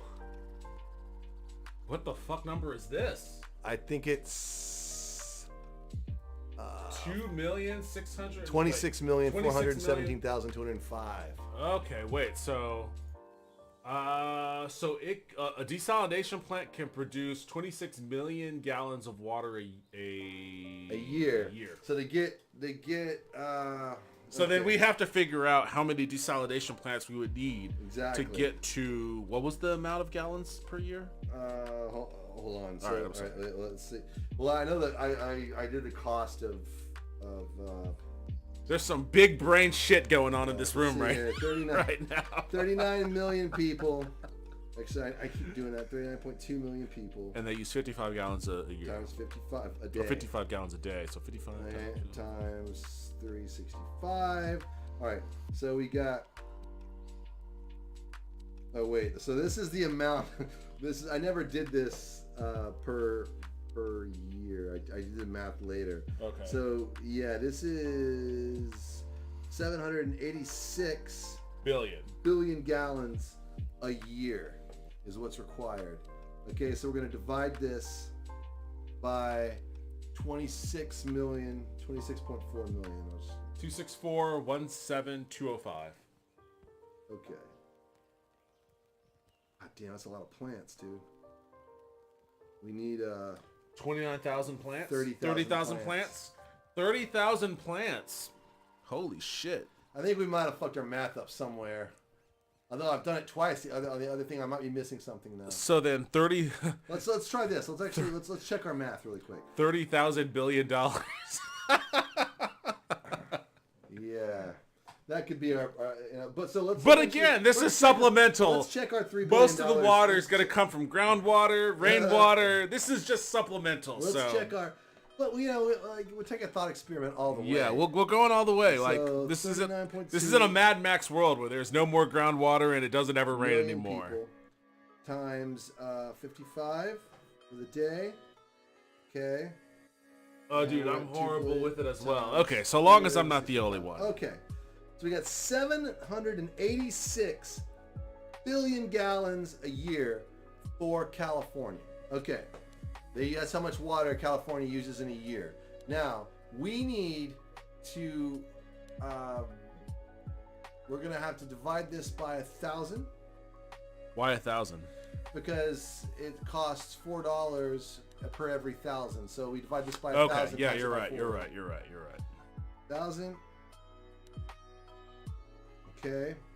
176 million times 4. God damn it, I was right. Yeah, 3.1 billion. Okay, so we got a fucking solid plan here. We need 30,000 plants, and once we have the plants, it costs $3 billion per year to pump the water. Here's the thing. Well, here's the thing. So the plants cost $1 billion to build. But we don't need 30,000 plants in California. We need most of them in California, but we can build plants all along our coastline, so the Gulf Coast and the East Coast as well. And a lot of those areas aren't nearly as populated as California is. So we can distribute the plants across all of our coastlines. 30,000? Sure, we could build 30,000 plants, but it doesn't need to. We were just using California as a baseline. But Okay. Continue. We need to do this. We need $30 trillion and a budget of $3 billion every year after that. 30 trillion to start. Yeah. And So then- what's the federal military budget every year? It's roughly 700 billion. All right, so we're not even close to 30 trillion. That's the problem. 30 trillion is the nut. 30 trillion. I mean, as a starting, that's a as big a nut. launching off. Well, that's just like going all in right away. Like we could start off with a couple plants here, couple plants there. You stretch it out over like a 10-year plan. Yeah, So, the problem is though is that like we have to like get results. well, we Because can get results. From a political I don't- standpoint. I we don't gotta- think, but I don't think, I don't know how long. We're doing a lot of Googling. All right, let's go. How long does it take to build a desalination plant? Oh my god. We're getting real in the weeds. 3 years. 3 years And a more than million? labor hours. Oh, okay. This is a problem now. We're gonna have to build them all at once, dude. We're gonna have to build them. We're the New Deal. This is China. This is it. China style, bro. We need $30 trillion. We're gonna need to put everyone to work. I'm okay with that, but man. Red alert. We may red alert. We may have to scale it though. We may have to have to scale it a scale bit. it. We may have to scale it down a The bit. problem though, if we scale it and we only build like a quarter of it, people are gonna be like, "Fucking sucks. Doesn't do what we're supposed to." No, because I envision these applications. So here's the thing. Again, supplemental. A lot of groundwater still exists. A lot of rain still exists. Supplemental, but like when you create these pipelines, you can start to push this water into places that climate change is going to basically turn into barren desert wastelands. Like droughts are going to get worse. Okay, yeah, see, now we're talking pipelines. Well, That's a there whole have to other- be Yeah, pipelines. but we didn't equate for pipelines. What else would the desalination plants do? Were they going to put all this water into gallons and I think you're sell them exactly, at I think you're exactly right. We just didn't factor that into our math. That's aqueducts and shit like that. Yeah, it is. That's what's just to build the plants, dude. We're gonna. Hey, you know what? We're talking about the New Deal here. We're talking dude, about. we can't bust a $50 trillion nut. Oh, yes, we can. We can run it all off. It's no big deal. It's no big deal, y'all. We're All gonna right, do this shit. I think we're gonna need another. We're gonna need some kind of technological breakthrough to bring the cost of the plants down somehow. Yeah, I don't. Again, you know, can't do we're 30 trillion. It's too we're much money. just two numbnuts googling shit at random. We don't know how these plants actually fucking work, so we don't know what's fucking Hilariously, dude, what's gonna end up happening is we're gonna see tomorrow. Elon Musk is gonna do a stream, and it's gonna be all of our It's all math. gonna be- And he's like fucking. He's like on it. You know. The Tesla desalination plant. He's in his $50,000 shit in South Austin or wherever the hell he lives, and he's fucking watching us right now. He's like, "This Yeah. is gold." He's writing These are this some down. great. At first, I hated these guys because of what they said about me, but these are some great ideas, actually. Oh God, Carl's Maybe I back, can huh? get my Tesla robots to build these plants. Well, I mean, that'll help cut down on those labor costs, huh? Well, that's the thing. It's like we're gonna have to. There has to be some major technological development to do this. This is not. But we've gotten way off the fucking path here. We got to get back to whatever's left of our stories. And I don't even remember how we got down this track, Elon honestly. Musk. We got talking about Why? Because I somehow we switched ended the up on story. me building a Snuffers, and then Oh, it went yeah. down. It went down. Well, fuck Elon Musk is the basic gist. I switched the story because I saw this on the side and was like, oh, that's kind of cool. World's first test run of hydrogen jet engine, a success. A hydrogen jet engine, because like oftentimes like a big factor in pollution and air pollution are jets, planes. Yeah, sure. Because jet fuel, and there's a shit ton of planes. If we want to have an actual impact on climate change, we're gonna have to figure out a way to fly without producing so much pollution. So this seems pretty cool. Rolls-Royce and EasyJet partnered up to test whether hydrogen-powered planes can one day clean up aviation's pollution.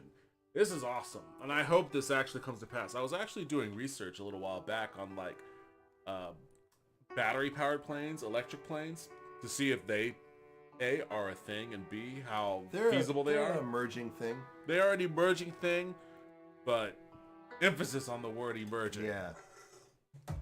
Your brother flies, right? Oh yeah. Yeah.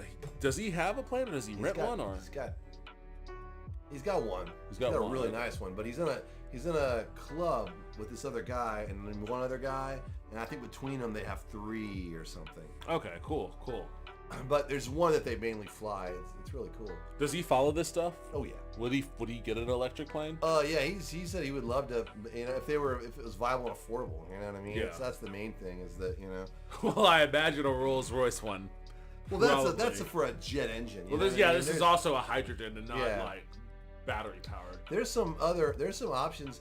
I mean, he and some of the other guys, basically told me they're already looking at they're like, dude, general aviation, what they do is probably be done, within 30 years, because there'll be battery powered planes with AI that fly it, and you can just get in and go anywhere you want. Scary.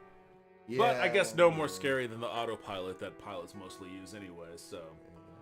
Rolls-Royce and European airline EasyJet announced that they've successfully tested a hydrogen jet engine technology the companies hope might eventually help erase aviation's greenhouse gas emissions.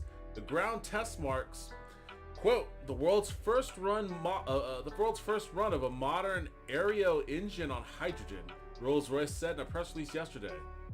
Aviation is considered one of the most difficult industries to clean up because it's much harder to make electric planes than electric vehicles. Batteries charged with renewable solar and wind energy are still too bulky for long flights. Yeah, I guess those batteries are. Honestly, the problems really are heavy. It's a lot deeper than what they're explaining. The thing is that when you think about the amount of jet travel or plane travel that takes place on any given day in America or the world, It's colossal. it's staggering. Yeah. And the amount of accidents they have are minuscule. It's fucking amazing. It's a miracle. No, And yeah, the yeah, reason yeah. they've done that is because they have very, very methodically, every single time something goes wrong, they figure it out all the way. They add it to a checklist. It's the shit that everything goes through, every single system, every single thing that is on a jet, especially one that people travel on, you know what I mean? Yeah. Has been tested and retested. Switches tested a gazillion times, and all kinds of protocols. You sit down, you have to go through. My brother, when he was getting on a plane, it's a long list of shit to go through. Even if you know it's not, you still have to go through it because they understand that the process of going through it is what helps shake out all this shit. Yeah. And they have every crash that's ever happened, they've gone. It's not like cars where it's just like, oh, fucking guy got drunk. No. They go in, they look at every. Oh, it was a switch. The fucking. This switch was from a batch that was made and blah, blah, blah. They use a different type of magnesium in the switch that fires. And in certain heats, that switch doesn't work right, and it causes the switch to malfunction. Never, ever. Now, the switch had to be made, and they've been doing this for years and years, since the fucking 40s. You know what I mean? Yeah. And so that's the reason. And so anytime they're going to introduce some radical new technology, it's a completely different type of engine. You know what I mean? They have to kind of go back to the drawing board, and now it's systems that have to be, all this kind of shit. And it's just a lot of inertia, and a lot of and I don't think a lot of people realize how much negative testing goes into this as well. And what I mean by that is there's a big focus on forcing engine failures and forcing all this sort of stuff. And I just know this from the angle of being just a software tester when we do that sort of stuff. And, you know, I remember, you know, after I got, you know, after I lost my job from COVID when my last company shut down, you know, I was looking at companies that were hiring, and some of them were like, oh, Boeing is hiring for this and that. And I would say to myself, like, the last thing I would want is to, like, do QA or any kind of testing that could result in someone losing their life. Like, that's the last thing that I would want to do. Well, that's the funny thing is software, too, is, like, you know, like, they put broken stuff out all the time. You know what I mean? There is zero margin for error in testing that kind of stuff. In Silicon Valley tech, it is a known adage to be like, break it often, basically. It's like, we're gonna go fast, we're gonna break things, it'll be fine. They break things in the quest to develop something innovative because they know that the breakage of their software ultimately is an acceptable error that they can deal with. Not all the time, because, you know, after my company went under, there was a big expose in Forbes about all the shit that, you know, our software broke on customers. But that's a different story altogether. Oh man, you didn't tell me about that. Yeah, it's kind of funny, but that's a different story altogether. Like, but this is also like when Elon Musk talks about, you know, he fires like 3/4 of the company and then tells the remainder that they're gonna go into core mode. That's what that's about. Like, he's trying to implement this whole, we're gonna break things, it's gonna be messy, but at the end of the day, we're gonna get to where we need to go. And that is one of Silicon Valley's biggest lies. Yeah. Like, you will break things, and you will suffer the ramifications of breaking things. Nothing of quality is made like that. And there are ramifications of it. Like, we had that mentality. I'm not going to say the company's name, but we had that mentality, and it was expressed in that same way in many all-hands meetings at the company I was at before. And as a or not side effect, but like a direct result of that, like, a lot of customers that we were working in did not trust our product, you know, and they had really bad things to say about it because things would break so frequently and change so frequently, and we were spending so much time, you know, trying to diagnose, and this is fintech, so we were dealing with money. We were dealing with people's money, which is the last thing you would want to fucking break, right? You know, and that was always in my mind. I was like, it's one thing to like go fast and break things when you're making like a Sonic video game, but if you're dealing with like companies' money, that's the last thing you'd want to fucking be on the hook for, is going too fast and breaking too much shit. I actually kind of think the go fast and break things thing is just dumb bullshit. It is. Just some dumb bullshit that some programmers thought up because they thought it was cool, because making something that works, that's fucking elegant, is hard. It's it's not that, because the programmers would actually want to make something nice and elegant.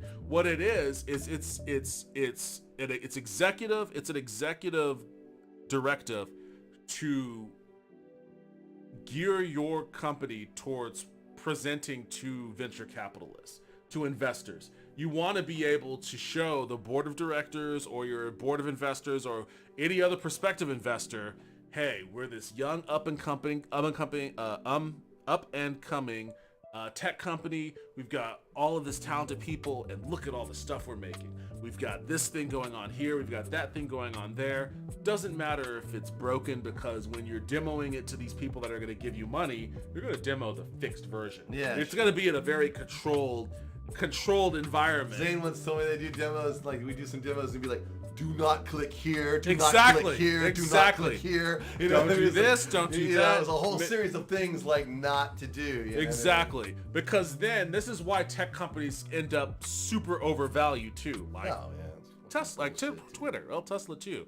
But Tesla's a little different because they like actually FTX, dude. You know, FTX, like, what the fuck? Well, crypto is also a little different, but but it's the same. It's the same. Bullshit. It's the same stuff. Like people not thinking about the shit. They're moving so fast, and it's just like, you know, no sense of. Yo, Nerdcast, tell Justin that Realms Deep is like a boomer shooter convention. I don't even know what that means. I mean,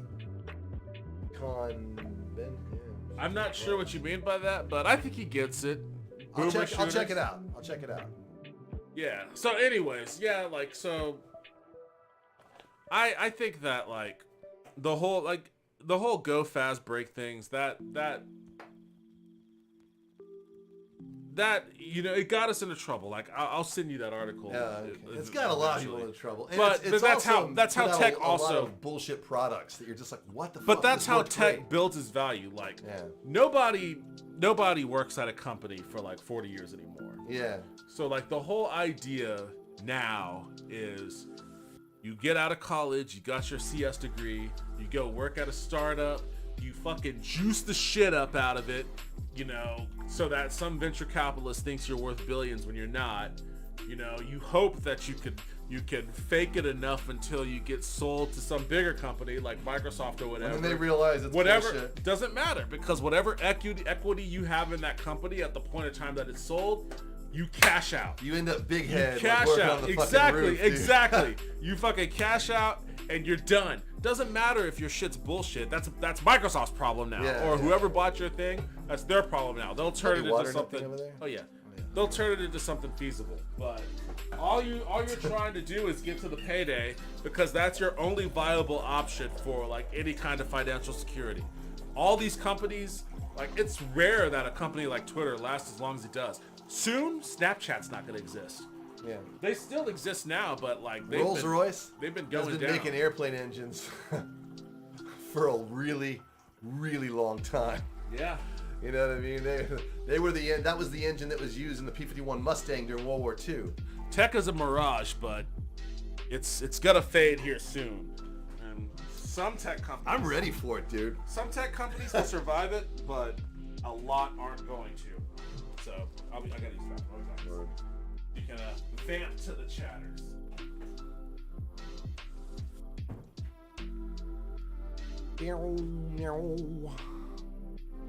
Let's see here. We did this. Colossal failure. Oh man. I guess Alexa is a colossal failure. I use Alexa. Generally like it.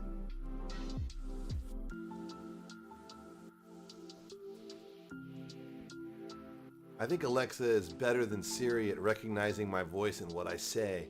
And that's not saying a lot, just Siri really sucks at it, but Alexa's a little bit better. I'm sure whoever was in charge of making it a little bit better is probably now laid off. Also, streaming seems like it's bullshit. Maybe we should just move off that. In fact, while we're at it, why don't we just roll it back to 1989? Or maybe 1985. 85 was a good year. We go back to like 45 cable TV channels, including the 3 major networks. And get record stores going again.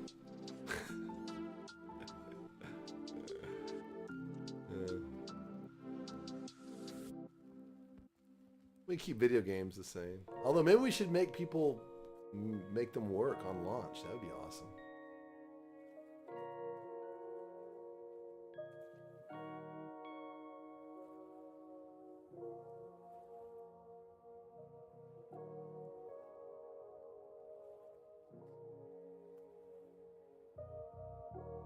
Price hikes. See, this is indicative of something that when you live long enough, you start to see. It's like the myth of disruption. You know what I mean? And I mean, maybe it was unique to the latter part of, or the early part of the 21st century, latter part of the 20th century. But it's like all this idea of like, oh man, we're disrupting. We're going new. This is new shit. You've never seen shit like this. But we're the old shit's done. This is new shit. It's way better. Cable TV, it's bullshit. Fucking streaming.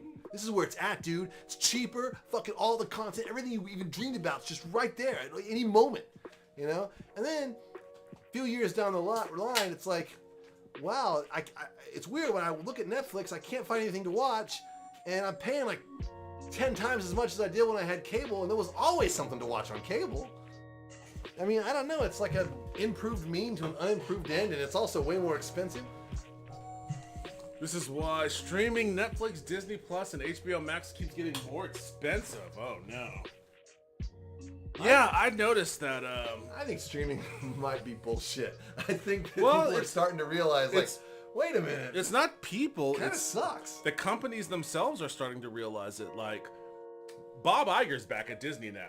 Oh, yeah. And a part of that is because, the main reason, contributing reasons, a lot of people just didn't like Bob Chapek. Yeah, But that genie bullshit at the parks was ridiculous. Yeah, that sucks. A lot of the shit that he did with the parks sucked. It was basically how he managed the parks for the most part that sucked, but... Fast Pass was where it was at. That was the best version of that. And there's an actual fantastic 2-hour-long documentary on the science of lines and people done by Defunctland. Yeah. All about, and it rates all the systems. Fast Pass is the best. Well, my friend has a Fast Pass, and she swears by it, and she'll never give it up. And she was smart not to. But, because, they still allow her to use it grandfathered Oh, really? in. Yeah. Well, the Fast Passes, you could get them for free when you went to the park. When you got there, it allowed you to, like there were some things that you could do Fast Pass, but you could only do it at once. It worked really, really well. You could go to the park, even on a super busy day, and ride all the major rides. She's from Orlando, and all the residents there, a lot of them, use Fast Pass to just go to the park. Yeah, pop in on any other Randy Rider day. Yeah. And fucking get out. Yeah. Especially with Epcot there, because people, like to drink around the world. Unimproved. It didn't need to be changed. It Nope. fucking worked great. And that's another part of the problem is like Epcot was like a really cool sort of like an educational thing where, you had the different parts of the world that would introduce people. Like Norway looked like a Norwegian fishing village. I never got to and go all that there, sort of but stuff. sounds cool. Well, it's frozen now. So like they're basically replacing all of that really cool kind of cultural stuff with IP, They're replacing Epcot with Frozen. The show. They replaced a lot of the Norwegian themes, like just like the cultural Norwegian themes with Who was in charge Frozen. of that? I don't know. Because whoever was in charge of that needs to be beat with a bat. I don't know where that comes from. Like Mexico has a lot of cocoa stuff in it now. And it's that's just they're trying to inject more of Disney IP into areas that were conventionally for more, I guess, immersive educational. Yeah, and that purposes. was part of Walt Disney's original vision. There was some shit in the park that was supposed to be fun for the kids. There was something supposed to be educational, and that was the educational stuff. And it's like, God damn it, dude. Anyways, turns out that Bob Chapek was cooking the books, and he was reporting budgetary costs for Disney Plus shows under the Disney Channel. Yeah. And I think he was, but I bet you they're all doing some version of that. Oh, I'm sure of it. I I'm just sure think of that it. they wanted him gone. But like and, I said, they didn't like him. Yeah. And this was the excuse they needed to get rid of him. They wanted him out of there, and Iger agreed to come back, so they were like, oh, he was cooking the books. Let me see if there's actually any.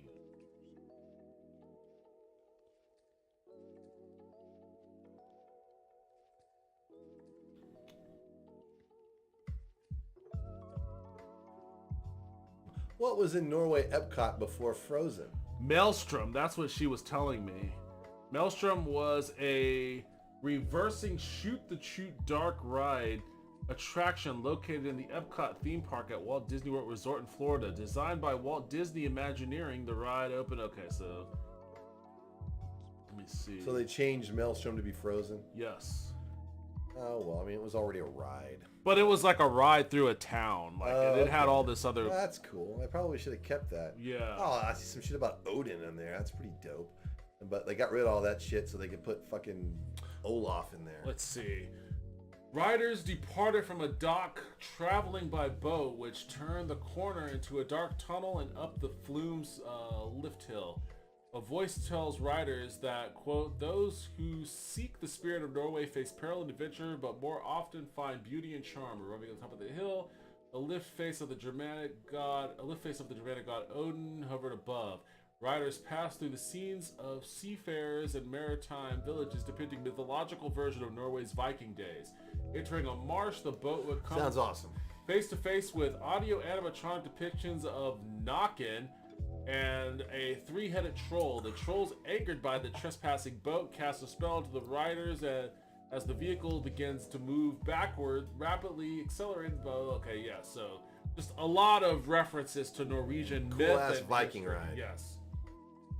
Now it's a Frozen ride. Frozen Ever After. Yeah, that's what it is now.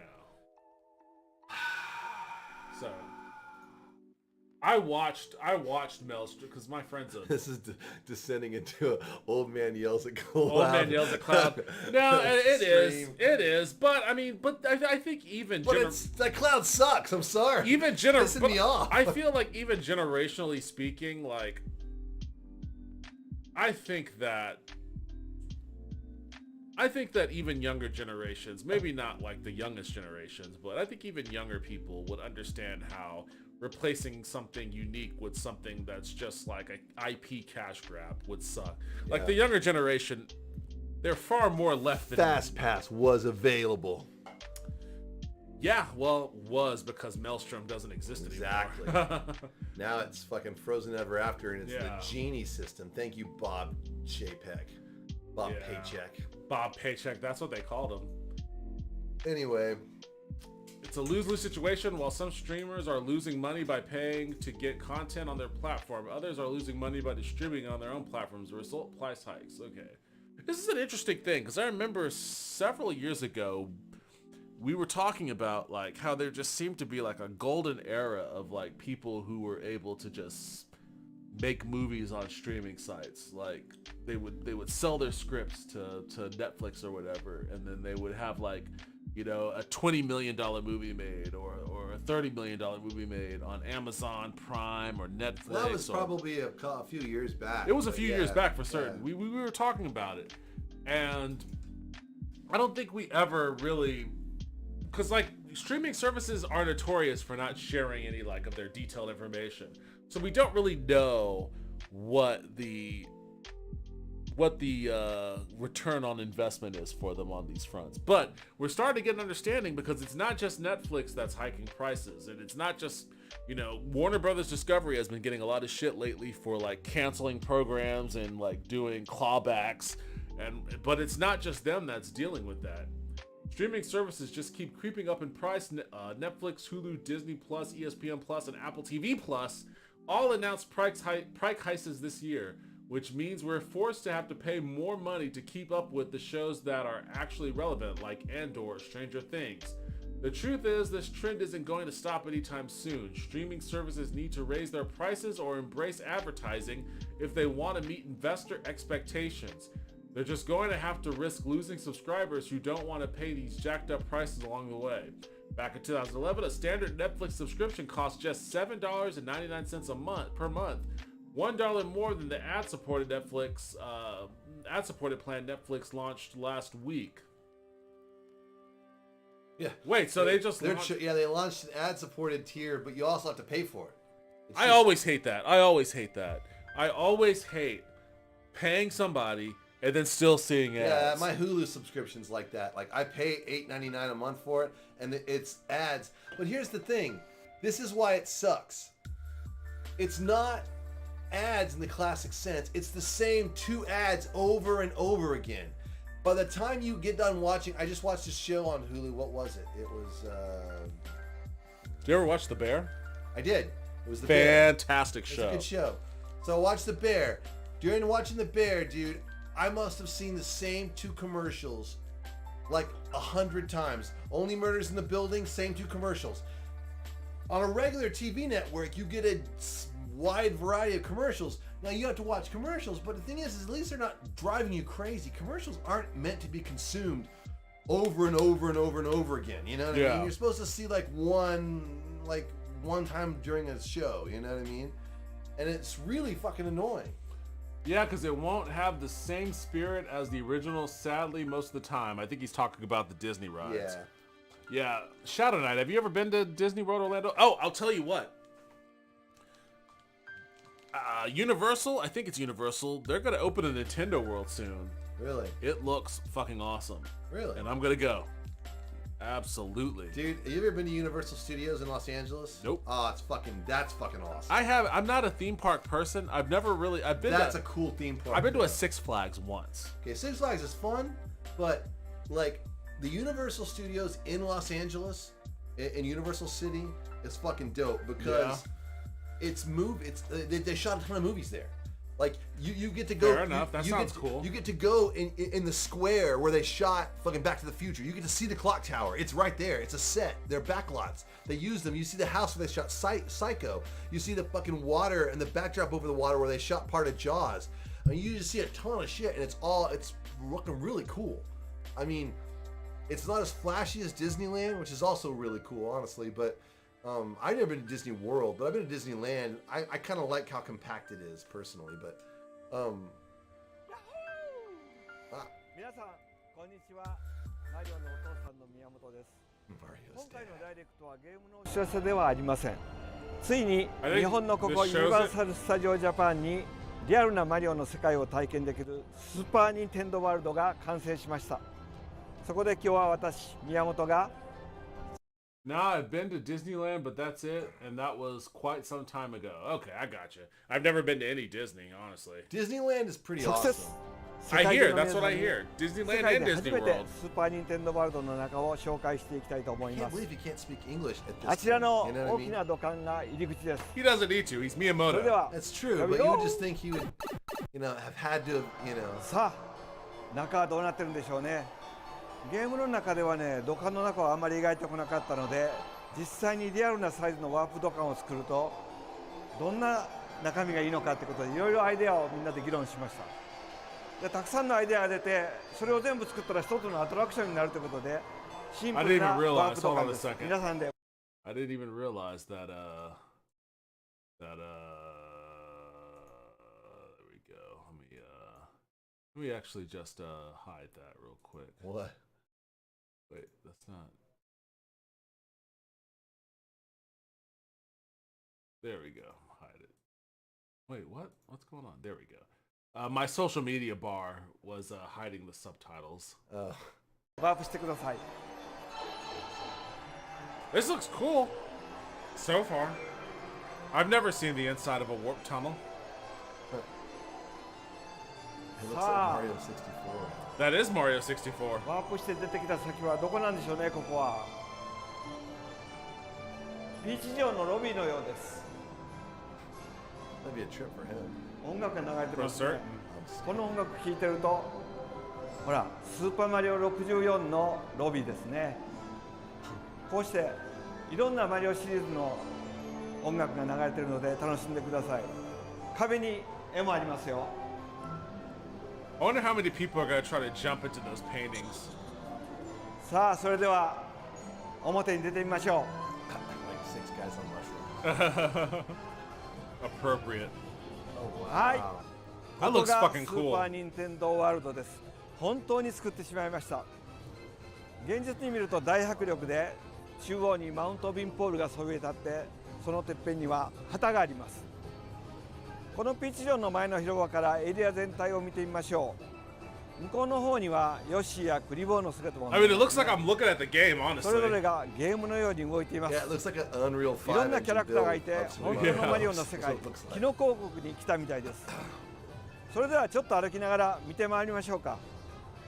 さあこのスーパーニンテンドーワールドの中はいろんなキャラクターが動き回ってるんですけども So this それだ is けではないんです obviously よ in Japan, but they are ゲス building トの one in 皆さん Florida. が自分でインタラクティブに関わることもできます。はいハテナブロックのアクティビティのところに来ました。私がつけてるこれパワ Is ー it プワンド just がある Mario と stuff, or さ is らに there 楽しく other, 遊べます。 like, is there a Castlevania こんな感じ area? で手首に Well, なっ that's てるんですけ Konami. ども I imagine この this is パ all ワープワンドを Nintendo 使って stuff. エリア内のあちこちに隠された秘 Although 密 that を would be 探した cool if り there was a いろんなアク Castlevania ティビティ area. を遊んだりすると You know, この Legend パワー of プバン Zelda ドに記録されま They す。 let you whip そ people. してバンドについている QR コードを読み込むとスマートフォンのアプリと連動して自分の状態を知ることができるんですね。試しにやってみましょうか。ここのハテナ Did you ブロ ever ック play を Wrecking Crew? パワーアップバンドの手で叩きます。コインって言いましたね。それでスマートフォンの方を見てみると You got a ちゃん coin. と1枚カウントされましたね。この感じでこのバンドを使ってエリア内のいろんなところに隠されている秘密を見つけてください。 I'm gonna have to jet バ here ン in ド a は全部で second, 6 so 種類あります。さらに Well, that's Nintendo World. That's That's all we cool. need to see. Yeah.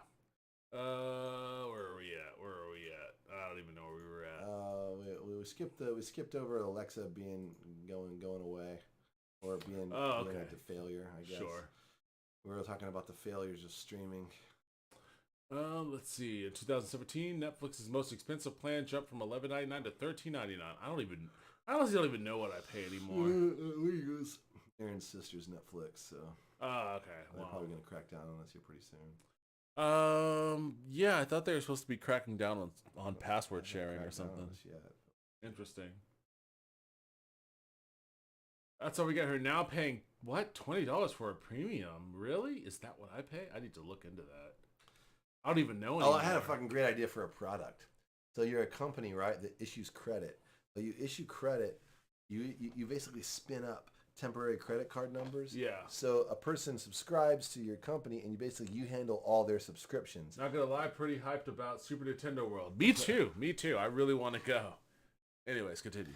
I was saying, the company basically handles all their subscriptions. So every subscription gets a unique credit card number. That's just it's data. It's and so the idea is that you can easily monitor all your subscriptions, but they're actually on unique numbers. So at any point, if you're like, you don't have any else on the credit cards. If I don't want to pay them anymore. I'm done. You can actually just cancel it at your end. You know what I mean? And then the credit card number becomes void, and so they can't actually charge you anymore. You know what I mean? So they're not actually tied into your bank account. You actually physically prevent them from charging you. So you don't have to go to your bank and change your credit card number or anything like that. Exactly. Because a lot of times people will cancel their accounts, but they still get charged for a couple months. And you got to realize that's happening and then go in. But with this service, essentially, it would just spin up these essentially dummy credit card numbers for every single one of your various subscriptions that are unique to that subscription. I feel like there's a fraud component that would prevent you from being able to do that. There probably is. I mean, they would be legitimate credit card numbers, right? Well, they wouldn't be legitimate because they would all be tied to one particular. There would be a root credit card that would be the credit card that the payments are actually coming from, but then they would be connected to a dummy number, and the dummy number is what these services would be accessing in order to, it would be a proxy. Well, it's kind of like your debit card is a proxy. It's not like it doesn't represent credit. It's tied back to your bank account. Right. But what I mean? But it's bank issued. But the number, it is bank issued. I mean, no, you would have to. It would be a financial. You would need capital. It would have to be capitalized to some degree, even though you're essentially paying every month. It's not like you're not paying, but you would have to. You would have to have enough capital to buy the transaction. Hey, maybe there might be a way to work it. Hey, you remember when we did that video where we were talking about Klarna? It was like you purchase something and then you make 4 payments. Yes. And it was like 4 interest-free payments and stuff like that. But the whole catch is if you miss a payment, then they're gonna ream you. Yeah. Yeah. I used it. I used it to I think I used it to buy the RAM. I bought the RAM. I used to buy some component for my computer. Yeah. And it was cool. It was interesting how it worked. No, I did use it to buy the RAM. It was interesting how it worked because what you did was I went on to Amazon and I figured out the cost that the RAM was gonna be, and then when you go onto Klarna, you basically create a line of credit for that amount, and once you make that purchase, or once you submit for that purchase, they create a temporary credit card, kind of like what you're talking about. Yeah, exactly. For just that amount, for what it would be after tax and everything, and then once they create it, they give you the number to use, and then you put that number into Amazon or whatever other service you're using, and then it just functions the way that a credit card would function. Yeah. It purchases it. That's kind of what I'm talking about. Yeah, you're talking about kind of the same thing then. Yeah, but it would be for subscription services, just to prevent people from being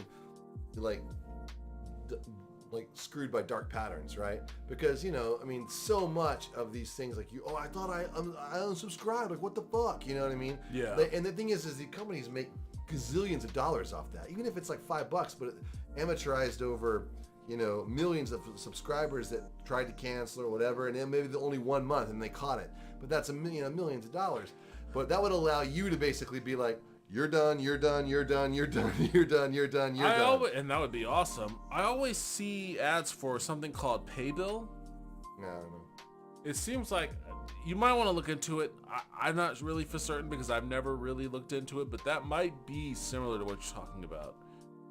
It seems like it's a singular. They always advertise themselves as like a singular source for which you can cancel all of your subscriptions. Oh, Truebill. Truebill. Yes, I have heard of that. Yeah. Okay. Truebill. Yeah, that is what it's called. So yeah, that might be similar to what you're talking about. Yeah, I wasn't sure if that was basically just an aggregator of the thing, and like, you know, he handles it all and stuff. But yeah, I've actually thought about that. Okay. Let's see. Where are we at here? Midnight. Yeah. You got a bolt? Yeah, I probably need a bowl. I gotta probably wake up early tomorrow. All right. Well, you know what? School, but this is a good stopping off point then. So guess we can get into Andor after I've seen the finale. Well, you'll watch the finale. You'll come back. We'll talk about Andor. Yeah. I'm very interested in going on this list. 25 greatest moments. I have one that comes to mind that you've already seen.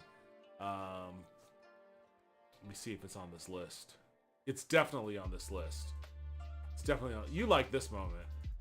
You like where he's eating the cereal. Yeah, you that like was a great moment. I mean, that was just one of a million great moments. One of a million. Honestly. But let's see. I mean, anything with Kino is awesome. This was my favorite moment of the entire series. It was a great speech. Everyone's freaking out about that speech. It was a good speech. My favorite moment, one of my favorite moments of the entire series, was how the episode this episode, either this episode or I think the one before it ends.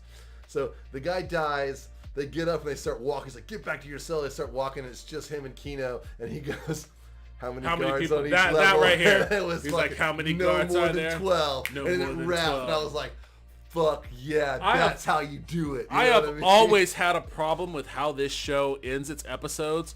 This was the one episode that ended awesomely. Yeah, dude. The one episode that ended in a way that I was like, fuck yeah, that's how you end it. Because, like, after that dude died, and because obviously earlier in the episode, he harps on how many guards are there, and he didn't want to tell him. They built it up so good. After he witnessed that shit, after he told him about, like, they fucking killed everybody, he goes, how many guards are there? And he's like, no more than 12. And then in. Credits. It's like, now you know, Kino's in. Yeah. Fucking Andor's on top of this shit. Like, I started off not really caring for this show. And I ended it being fucking 1,000,000% in. Yeah, oh, dude. Like, I was like, oh, this is incredible. I think, honestly, it's probably one of the greatest things of Star Wars ever. And if we're just talking about... Not just Star Wars, like, it actually is a really great television show right in now general. on TV, just being a show on TV, yeah, it's, like, top tier. But, like... It's different to compare it to stuff from the original trilogy because, you know, but as far as just like maturity and like the way it comes together and stuff, it's just like a fucking amazing sci-fi show. Like that prison shit, because it's got a lot of the shit that I love about Star Wars. Like, the prison shit is what won me over. It's got amazing visuals and just crazy cities and all the and it's sumptuous to look at. You know what I mean? The imagination is all there. You get the imagination of Star Wars. But what it doesn't have, which, you know, is sometimes great, but it doesn't have the swashbuckling kind of like kid-friendly, you know, serial kind of, you know, like Republic serial kind of quality of, of like classic. No. But it's got like super grown up, super spy, but the prison was rendered so amazingly. I told Aaron after like one episode, and I was like, I'm about to have a fucking panic attack. Like the viscerality of the environment and the stress that people felt and like everything they were going through, I was like, dude, this movie is doing an excellent job of depicting this. You know, it did a great job of depicting it, but it wasn't just that. Like, honestly, like the prison sequences would not have worked as well if it wasn't for Andy Serkis. Like his character, the way that he was kind of like the foreman on the plant floor, and like a lot of the you know, he did a lot of exposition on how the prisons worked and all that sort of stuff, but it was never done in a way where it made you feel it was always done in a way that actually serviced the story and the characters. the characters in an incredible way. Like you Yes. have to keep moving because eventually, like one of the dudes working on the thing they were building, like started having like some health problems. Like you have to keep moving. You have to keep on top of this. Like you have to make sure that when the guys come down, you stop it. All this sort of stuff. Like, and he did it in a way that it made it seem like. I never thought that Kino was an unsympathetic character. Like, No. even though he came off immediately as, you know, I'm on board with the process. Like, I'm driving this but shit. You just got a sense but, that, like, you know, this is just what everyone has to do. well, you know but what I that's mean? the thing. Like, you know, Andor is the rebel. You know, Yeah. he's the rebel, and you know, we're following his story. We're rooting for him. And he's coming into an environment that is entirely contradictory to everything that his character is. And Kino is the opposite of Andor. And so you would expect there to be like a conflict between them. And there is, but it's done in a way, in my view, that it informs, it helps inform Andor's decision. You know, because we all know ultimately he decides to join Sure. the rebels. It informs his decision because he sees this guy who is like- kind of like an older version of what he would be if he just kept his head down and did the right thing. It's true. And you know, but I like how the show, I mean, it's just so, everything about it is just so well concepted. In some ways, it's the opposite of everything we've seen from Star Wars, Yes. except for, it's like, man, you guys really fucking thought about this, you know? It's, because, I mean, they start off, man, in Andor, it's not like he's just in the rebellion right off the bat, you know what I mean? It's a long journey, and you see him slowly get there, you know what I mean? Where at first he's like, fuck this shit, you know? And they just do an excellent job of making the Empire just seem fucking detestable, and not like in a cartoonish Emperor Palpatine no, way. it was detestable Just in a very like the worst. You know what I mean? it was fascinating how they show the inner workings of the bureaucracy of the Empire. Yeah. Because it's very ironically, it's what I would imagine, like, you know, whenever you hear Republicans and conservatives talk about, like, rail against bureaucracy and whatnot, I imagine that a lot of those dudes would watch this show and be like, that's exactly like a Democrat. Yeah. You know, like, which is a fascinating thing because, like, a lot of left-leaning people would look at that and be like, "Fucking Republicans," you know. totally. So it's weird how you kind of get the best of or the worst of both, rather. But they do depict the Empire in a detestable way, but they depict it in a way where you could see how they get there. No. That's Like- my point. It's an extremely realistic way. Yeah. It reminds me of what's the so and so experiment where they gave the prison The experiment. Nazi experiment, basically, Well, it was actually or not quite like a Nazi, that, but no. a prisoner experiment. It was right? where they basically said you guys are prisoners and you guys are guards, guards, and then the and guards yeah. immediately started to act like huge dicks, even though they were all just students. And eventually, Yeah. they had to cancel the experiment because they were being such dicks and being so brutal with the.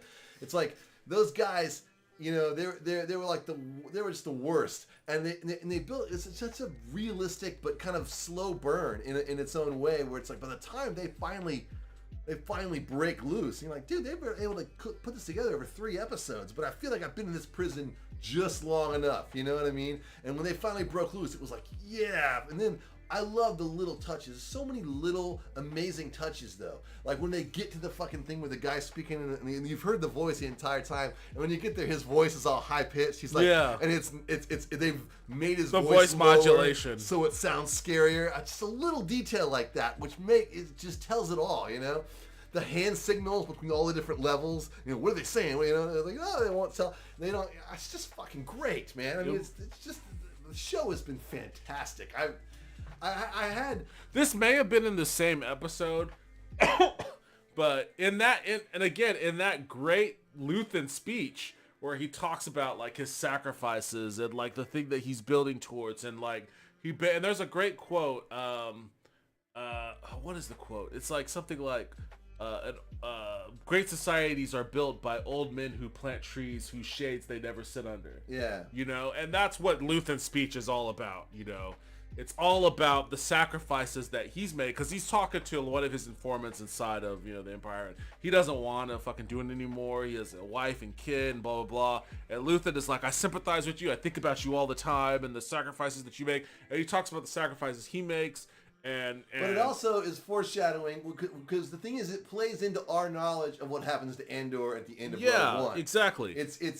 The show is just well put together. But it also speaks directly to this, because he sacrifices so much to help Andor lead all of these people to freedom. But then when he gets to the end, he looks at the water and he's like, I can't swim. And that's the thing. The show is populated with characters that do that. And I know his mom is another character that is, you know, and you know that's Andor's eventual end as well. You know, it's just, I mean, it's all about sacrifices. I mean, the show is just fucking great, and it's a fantastic science fiction show. Well, and the really fascinating part about it is, like, Star Wars, as it was initially conceived, was just like a fun swashbuckling space adventure. Totally. You know, it was an evil empire and like plucky rebels and you know, evil wizards, they're swinging. They're swinging on the rope and lightsabers and all sorts of things. It's fun, and it was fun, and all of that sort of stuff. And as it was built out over time, you start to get more and more of like this weight about, okay, what does it mean for there to be like an oppressive empire? What does it mean to rebel against that empire? And, you know, there are heavy tones and a little bit more depth built out through all of that. And it culminated in Rogue One, which, you know, I told you, I think we had that big Star Wars retrospective show we did, where I told you, like, you know, Rogue One, we may have talked about Rogue One, but Rogue One is like my favorite Star Wars show. Yeah. Or movie. Because, like, I always wanted to watch a Star Wars movie where Jedi and Sith and lightsaber were the central focus. And I thought Rogue One did a really good job of telling a story, you know, about the rebellion and all of that wasn't Jedi centric. And, you know, it's a dark movie. It's a dark movie for a variety of reasons, not the least of which being that one of your hero characters murders a man in cold blood right at the top, you know. But like, the funny thing is that I liked Rogue One a lot. I thought it was cool, but I think the show was way better than Rogue One. Well, but that's the thing. Like the show adds somehow even more weight and even more complexity and nuance and even more darkness than even Rogue One had. Oh yeah, and it does it in a way that doesn't feel cheap. Like it doesn't seem like. When the show first started, I wasn't a big fan because it was very slow. It's a slow burn. It is a slow burn, and I feel a certain way about that. Yeah. Like, a slow burn in a movie is one thing because you're watching a 2.5 hour movie. A slow burn means the first 45 minutes is going to be a bit tough. But a slow burn in a TV show, like this is 12 episodes, each one about an hour, roughly an hour. Like you've got like 3 hours of slow churn. Yeah, and it was tough for me. Yeah, for me, I was on board. It was kind of like Marty felt Dune was really slow. You know what I mean? But I was like, I thought it was great. Dune was a bit slow, but you know. I guess like I'm just a little bit more. I'm so engrossed in the world. I was like, I like the setting and the world building, and I'm just like cool. I'm just cool to soak in it for a bit. You know what I mean? And I was kind of in.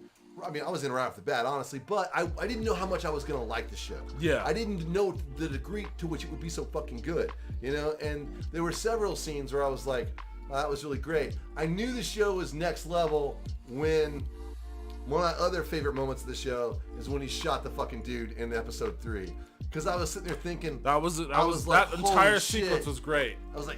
You were expecting it, or you were saying he should do it. I wasn't expecting it at all. I was thinking the only thing he can do is that. Yeah. I didn't think he would do it because I was like, there's no. But I was like, dude, he can't. Honestly, here's what I legitimately thought. I thought, because I didn't think he was ever gonna agree, and I knew that a disagreement would lead to like some kind of confrontation. Yeah. I thought there was gonna be a confrontation.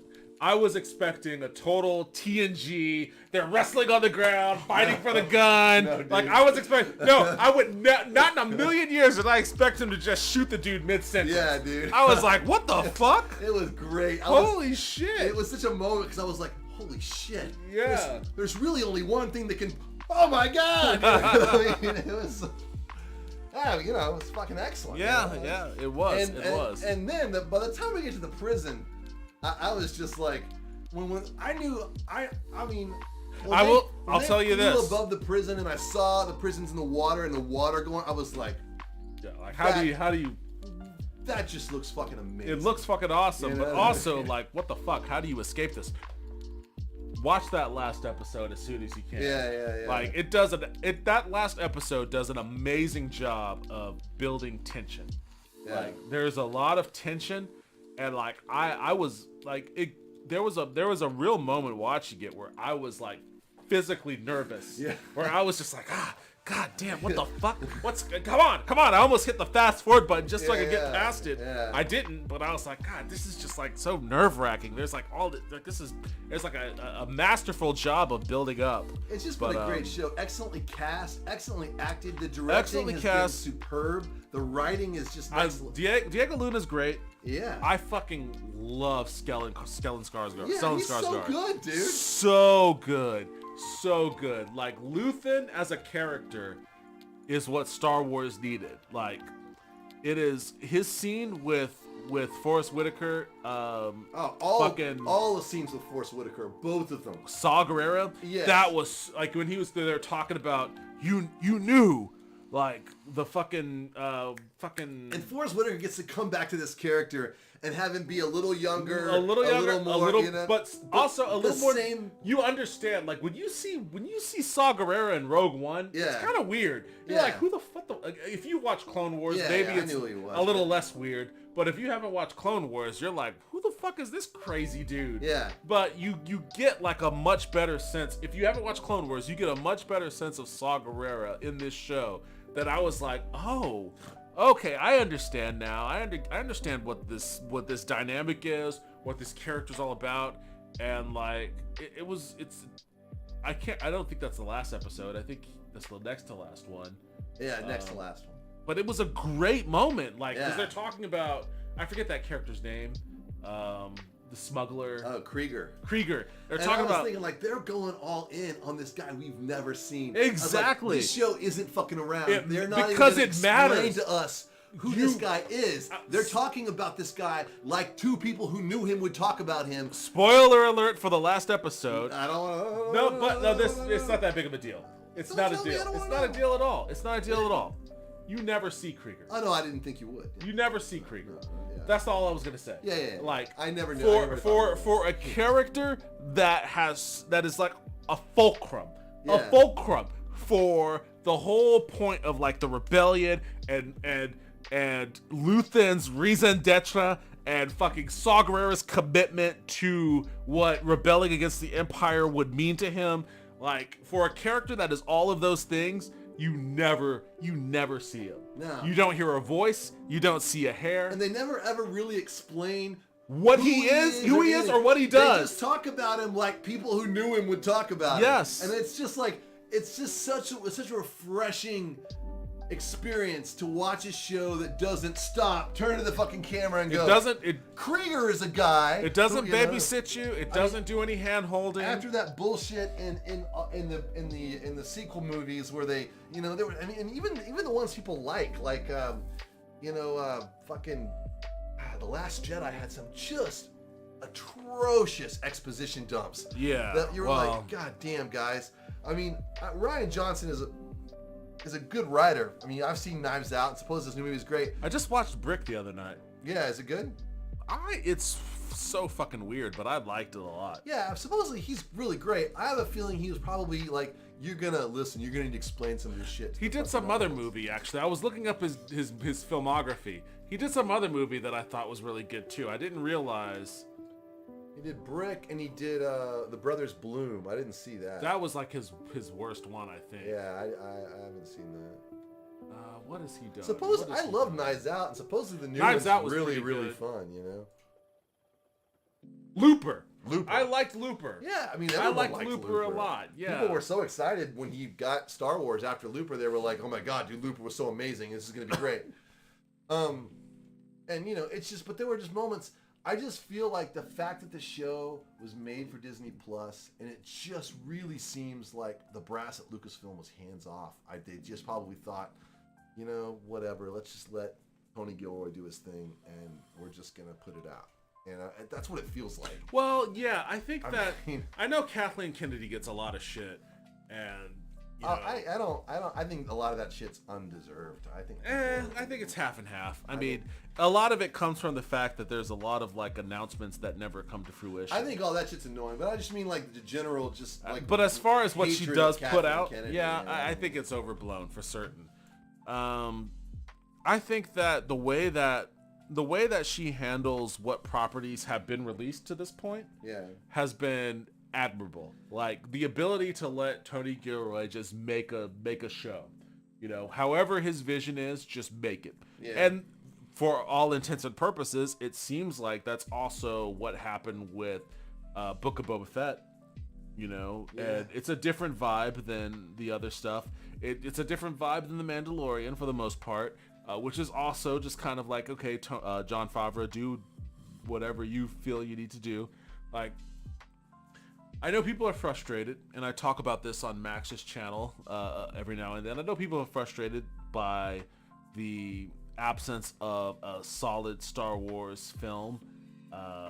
It hasn't been that long. It's only been 3 years since Rise of Skywalker, so people honestly, should fucking chill out about that. I completely agree about that. But I mean, honestly, I waited for fucking, you know, how many years between The Phantom Menace and Return of the Jedi, or between Revenge of the Sith and The Force Awakens, and honestly, I loved The Force Awakens. When I saw it's a that good shit, movie. I enjoyed it immensely. I thought it was great. You know, The Last Jedi bummed me out. You know, I enjoyed parts of it, or I thought it was fine. There were parts of it I thought were great, but then there were parts of it I thought were a major drag. Yeah. But it wasn't just the movie that bummed me out. It was everything surrounded it bummed me out. And then I thought The Rise of Skywalker was awful, fucking dreadful, awful. I mean, honestly, I would fire Kathleen Kennedy over The Rise of Skywalker. You know what I mean? Watching our review of that is actually really funny. Like, if you haven't watched the review, our review of Rise of Skywalker, look on my YouTube channel for it. Funny, but yes, I agree with you. Like, I didn't like The Last Jedi that much. Like, I liked the Rey, Kylo Ren, Luke Skywalker stuff. That was fine.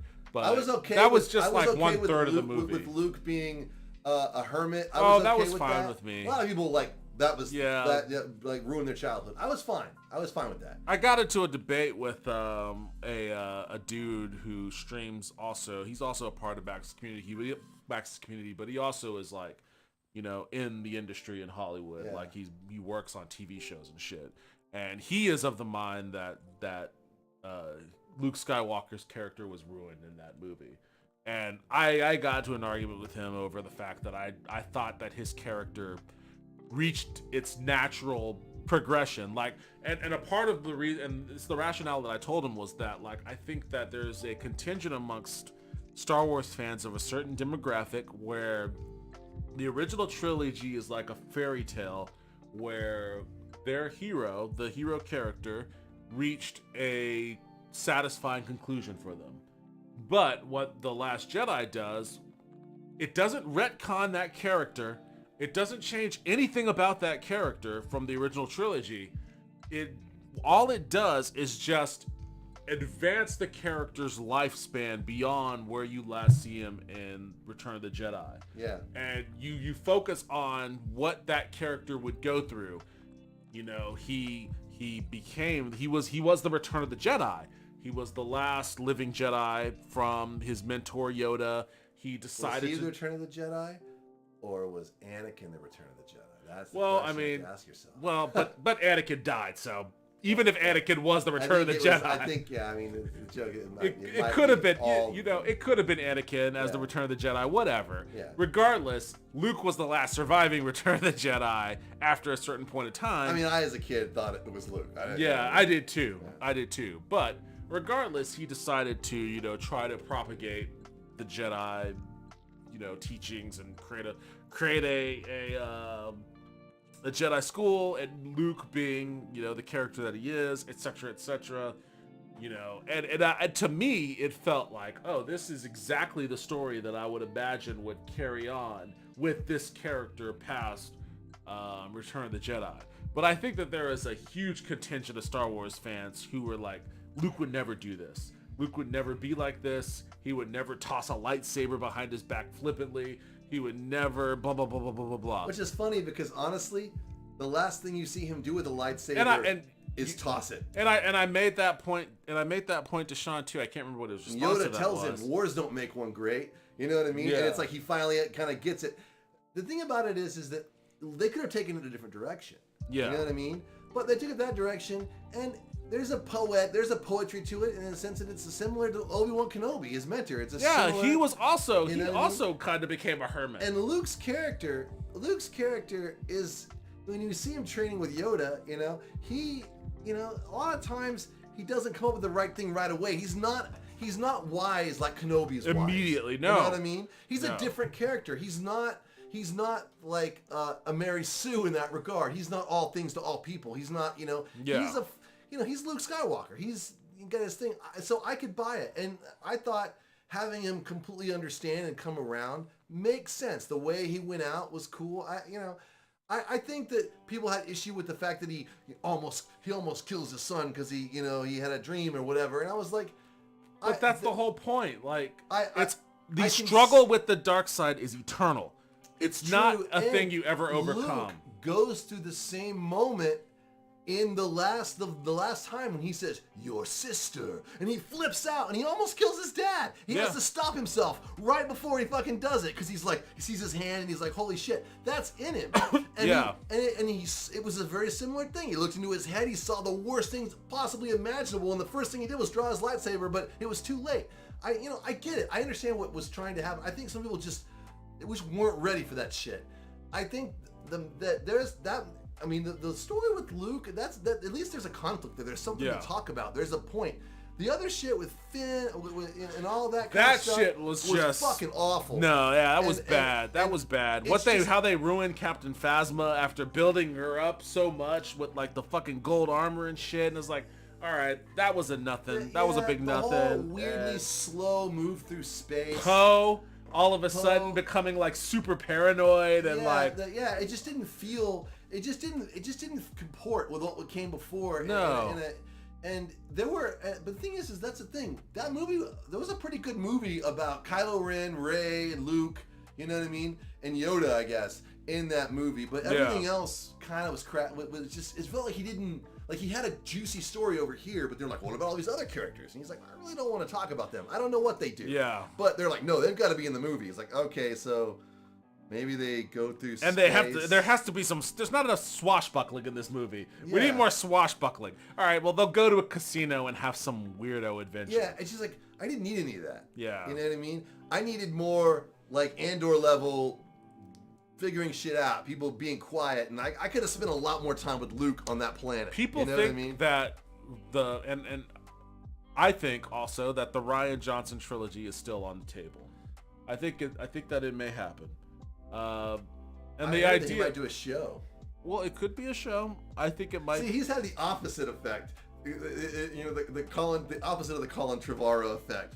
Colin Trevorrow. They all got the deals, and then and the same thing with the Game of Thrones guys. They got the deals to make the shows, and then the next thing they did was shitty. And then they lost the deals to make the shows. They lost it. Whereas he made the show. Book of Henry. Yes. Season 8. Yeah. Whew.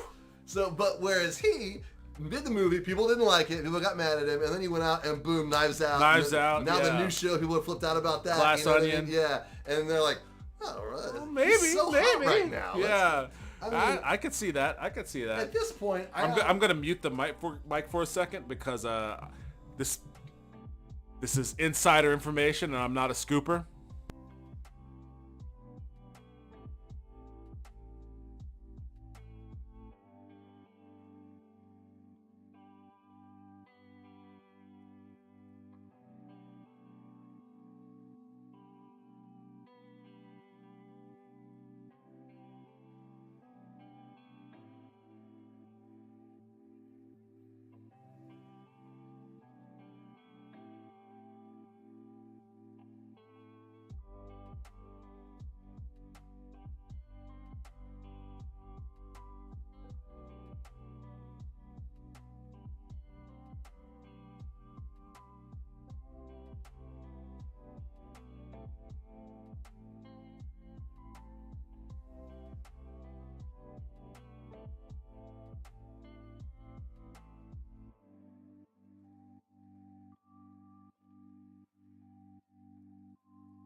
So you don't think Taika's thing is gonna happen? I don't know because the same thing.